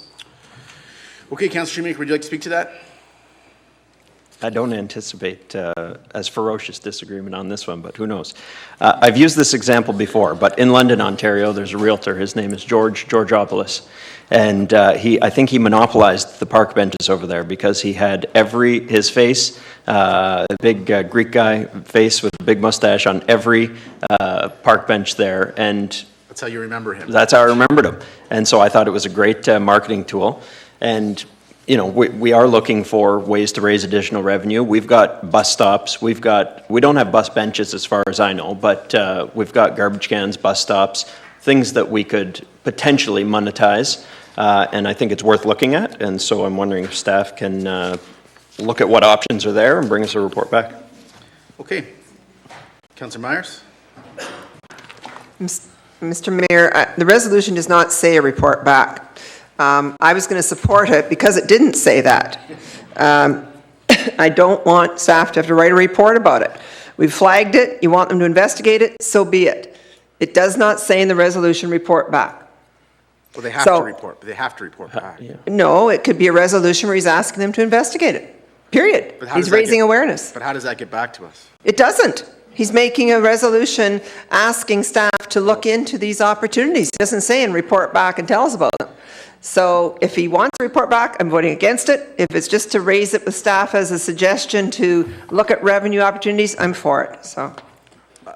Okay, so Councillor Shoemaker, to clarify, your motion would be that staff would report back to us? I guess it doesn't actually say that in there, but yeah, of course. I mean, if they decided that we should do this, well, you know, then I would think that they'd have to come back to us for our approval. Okay, so the motion is going to be, this isn't a substantive, I don't think, change. I frankly think it's implicit that staff would have to report back to us. So when you vote on the motion, recognize that that's what you're voting on. Staff is going to have to come back to us with it. So if you're for that, you're for it. If you're against it, you're against it. Any other comments on it? Councillor Butland? Yes, and I hesitate to say too much of negative about it. Some of the infrastructure referred to, I would accept, but I don't want to see whoever's mustache it is on all the park benches across the city. So my input, I'll vote for it, and I will put my input into the staff, my own personal input as to what pieces of infrastructure I would go for. I don't want us to be never mind. Okay. So all in favor? Record vote, Mr. Clerk. Recorded vote has been requested. Councillor Turco. For. Councillor Fata. For. Councillor Christian. For. Councillor Hoopanen. For. Councillor Shoemaker. Oh, sorry, Councillor Hollingsworth. For. Councillor Shoemaker. For. Councillor Nero. For. Councillor Bruni. For. Councillor Myers. Against. Councillor Butland. For. Mayor Provenzano. For. Motion passes. So we have the Algoma University Scholarship matter. Mr. Clerk, I could read that motion if you're busy. No. A motion by Councillors Shoemaker and Fata. Whereas children of employees of the City of Sault Ste. Marie are eligible for funding from scholarships with money provided to Algoma University by the city, and whereas all taxpayers should be eligible for scholarships funded by taxpayer dollars, now therefore be it resolved that Council requests that Algoma University change their criteria for granting the scholarships funded by the City of Sault Ste. Marie to allow all residents of the city to be eligible for said scholarships. Councillor Shoemaker, did you want to speak to that? Just very briefly, this was actually Councillor Fata's suggestion at budget time, I believe. So I think, you know, it is fair that if we're all funding it, that we should all be eligible for it. Not we collectively, but we as in the municipality. So I'm hopeful that Algoma U will be receptive to making this change. Okay. Any other comments on that? Seeing none, all in favor? Carried unanimously. Under agenda item 8.4, just one note, there were two motions here that were put forth by Councillor Romano, as he is on a leave of absence. For these two, Councillor Shoemaker has offered to be the mover. So I have a motion by Councillors Shoemaker and Bruni. Whereas building permits are no longer being issued to homeowners on Red Pine Drive, given concerns over fire access and the lack of a municipally maintained roadway to service said lots, notwithstanding that building permits have been issued in past years. And whereas the residents of Red Pine Drive are residents of Ward 6 in Sault Ste. Marie and contribute significantly to the city tax base and ought to enjoy the same services as all other city taxpayers, now therefore be it resolved that staff be requested to review and report back regarding all options, including those not utilized to date, to construct a city-owned and maintained roadway to service the said properties that will ensure the residents of this area are afforded the same level of service as the rest of the city tax base, and to ensure that building permits can once again be issued on this street. I have a question about this motion, just to make sure it's accurate. Do the taxpayers on Red Pine Drive pay the same amount of tax as a taxpayer on any other street in the city? Through you, Mr. Mayor. Actually, to you, Mr. Mayor. They would pay based on what their assessment is, and I think they're rural in there, so they would be slightly less because they won't have storm sewers and sanitary. Yeah, I know they don't have the same services, so they couldn't possibly pay the same taxes as the rest of the people in the community. Not exactly the same. Okay. Okay, so this was originally a Ward 6 motion. I don't know if anybody wants to speak to it. Councillor Shoemaker? Now that I've offered my services to Ward 6, I've prepared a 45-minute speech on this. No, I'm kidding. No, I mean, this makes a lot of sense. I think that it's worth looking at whether or not the residents at that street, you know, the fact that they can't get building permits doesn't seem right. So I think it's worth some information to council on that at the very least. Councillor Fada? That's something, reference was made to the value of the property. I think what it should be known, or should be clear, that from my point of view, that if you enhance the area as far as getting to and from your properties, and if we do allow the building permits, then we're obviously going to have increased assessment, but it will also affect the ultimate value of those properties, in my opinion, and therefore we'll see a greater taxes being raised. Okay, any other comments, questions? Seeing none, all in favor? Carried.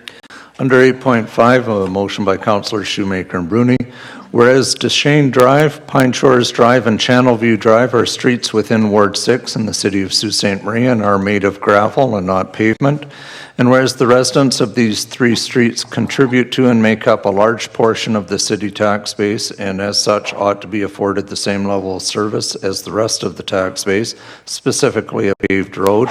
Now therefore be it resolved that staff be requested to review these streets and report to council as to the cost of updating to pavement and possible funding options to complete these projects at the earliest opportunity.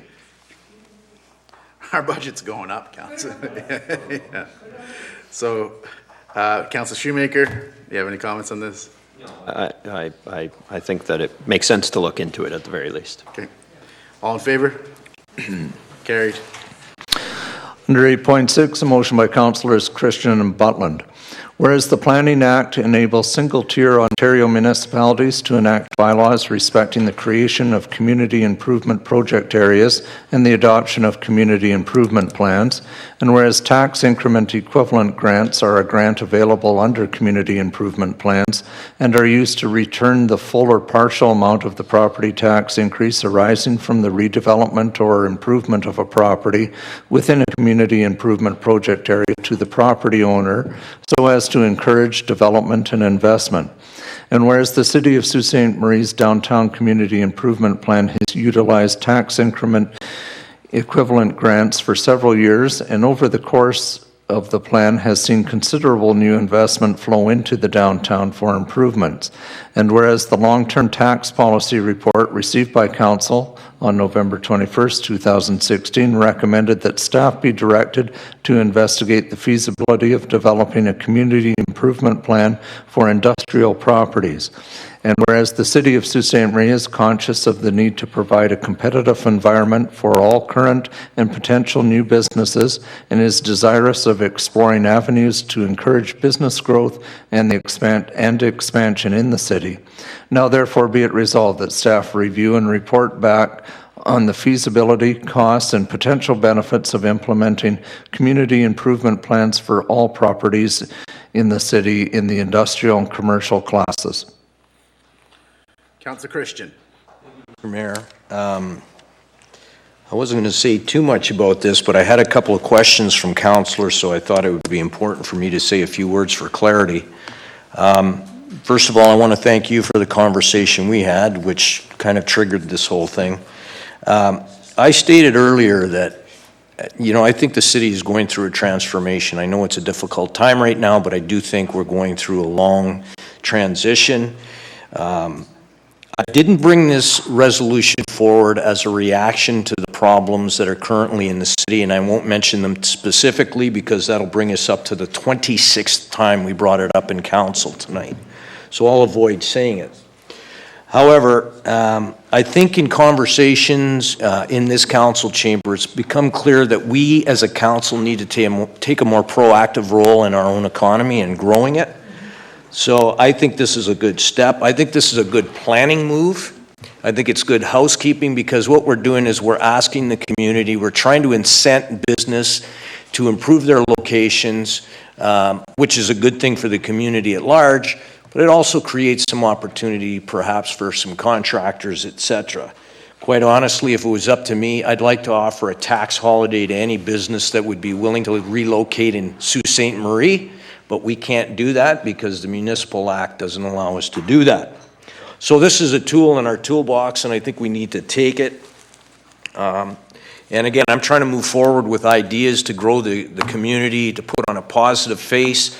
Despite the challenges that we have, we can't stop looking forward and planning for the future, otherwise we're dead. So as we do these other things where we had a lively debate about trying to rein in costs, etc., we also have to have one eye on the fact that we're still trying to grow and move forward and be leaders that have a positive outlook on the community. So, Thank you very much, Councillor Christian. I certainly agree with that, and I was happy to talk to you and work with you on your motion. I think it's positive. Any other comments on it? All in favor? Carried unanimously. Under agenda item 8.7, motion by Councillors Christian and Butland. Whereas Sault Ste. Marie has undertaken the task of redeveloping its downtown core, and whereas upon completion, downtown Sault Ste. Marie will be the geographic focal point of the city's transition from a predominantly industrial economy to one focused on knowledge and creative sectors, and will serve as the true destination for our citizens and tourists alike. And whereas Sault Ste. Marie has a rich and storied history, due in large part to our proximity to the St. Mary's River and the St. Mary's River Rapids, which have played a significant role in Canada's history.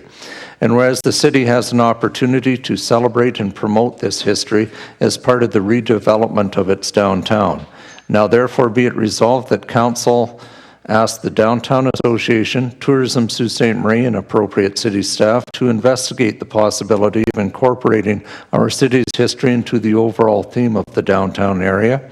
And further be it resolved that Council invite the Downtown Association, Tourism Sault Ste. Marie, and appropriate city staff to a future Council meeting to advise on possible planning elements and features that can be incorporated into the redevelopment of the area so that we can take advantage of our city's history and reputation as a gathering place by the rapids. Councillor Christian. Mr. Mayor, I think this is my 21st resolution, so I'll be bringing forward 65 next week because I want to tie Councillor Shoemaker. We're fighting for that set of steak knives. In advance of that, we'll let you know right now that agenda review is not going to accept 65 votes. Anyway, this is pretty basic. I brought these comments forward when they presented the downtown revitalization. I think we got a real opportunity here. And again, I'm going to say it again. We're trying to look forward, look positive. We're planning on redeveloping the downtown. Let's do it smartly. I think we've got a great opportunity here. This city is, whether we appreciate it or not, this city has very significant historical significance. And so we need to celebrate it. And we need to take this opportunity and somehow try to build it into the theme of the downtown. I'm not suggesting that we turn it into horse and buggy area. I'm simply saying that we theme it that way. Hopefully we'll have 21st century businesses operating in it, but I think we should celebrate our history. That's all. Just consider it. Okay, any other comments on that? Seeing none, all in favor? It's carried. Mr. Mayor, members of council, this brings us to section 11. Motion by Councillors Fata and Hollingsworth, resolve that all bylaws under item 11 of the agenda under date 2017-0508 be approved. Sure. Bylaw 11.1.19, regarding the Sioux Area Hospital, Goma West Academy Group Health Center. The doctor recruitment. The doctor's recruitment. I thought we were all supposed to be equal on the donations. It's 60, and we're 80,000? It hasn't been equal for a while now, Wasn't Councillor Bruni. And that's been here before. Yeah? Yeah, so there was a surplus. There's money there, and there was actually suggestion that the city carry more of the load, but that wasn't agreed to by the city. And the budget's been reduced from 300 to 200. Yes, I'm aware. So there was some discussion and deliberation on how to apportion that, and in the end, we agreed to apportion it 80, 60, 60. Okay, fair enough then. Okay. Go. Oh, all in favor? Carried. Under item 13, closed session, I have a motion by Councilors Bruni and Myers. Resolved that this council proceed into closed session to discuss a proposed acquisition of property, an issue under the Company's Creditors Arrangement Act, and a labor relations matter. And further, be it resolved that should said closed session be adjourned, this council may reconvene in closed session to continue to discuss the same matters without the need for a further authorizing resolution. All in favor? Carried. And a motion by Councilors Bruni and Myers resolved that this council shall now adjourn. All in favor? Carried.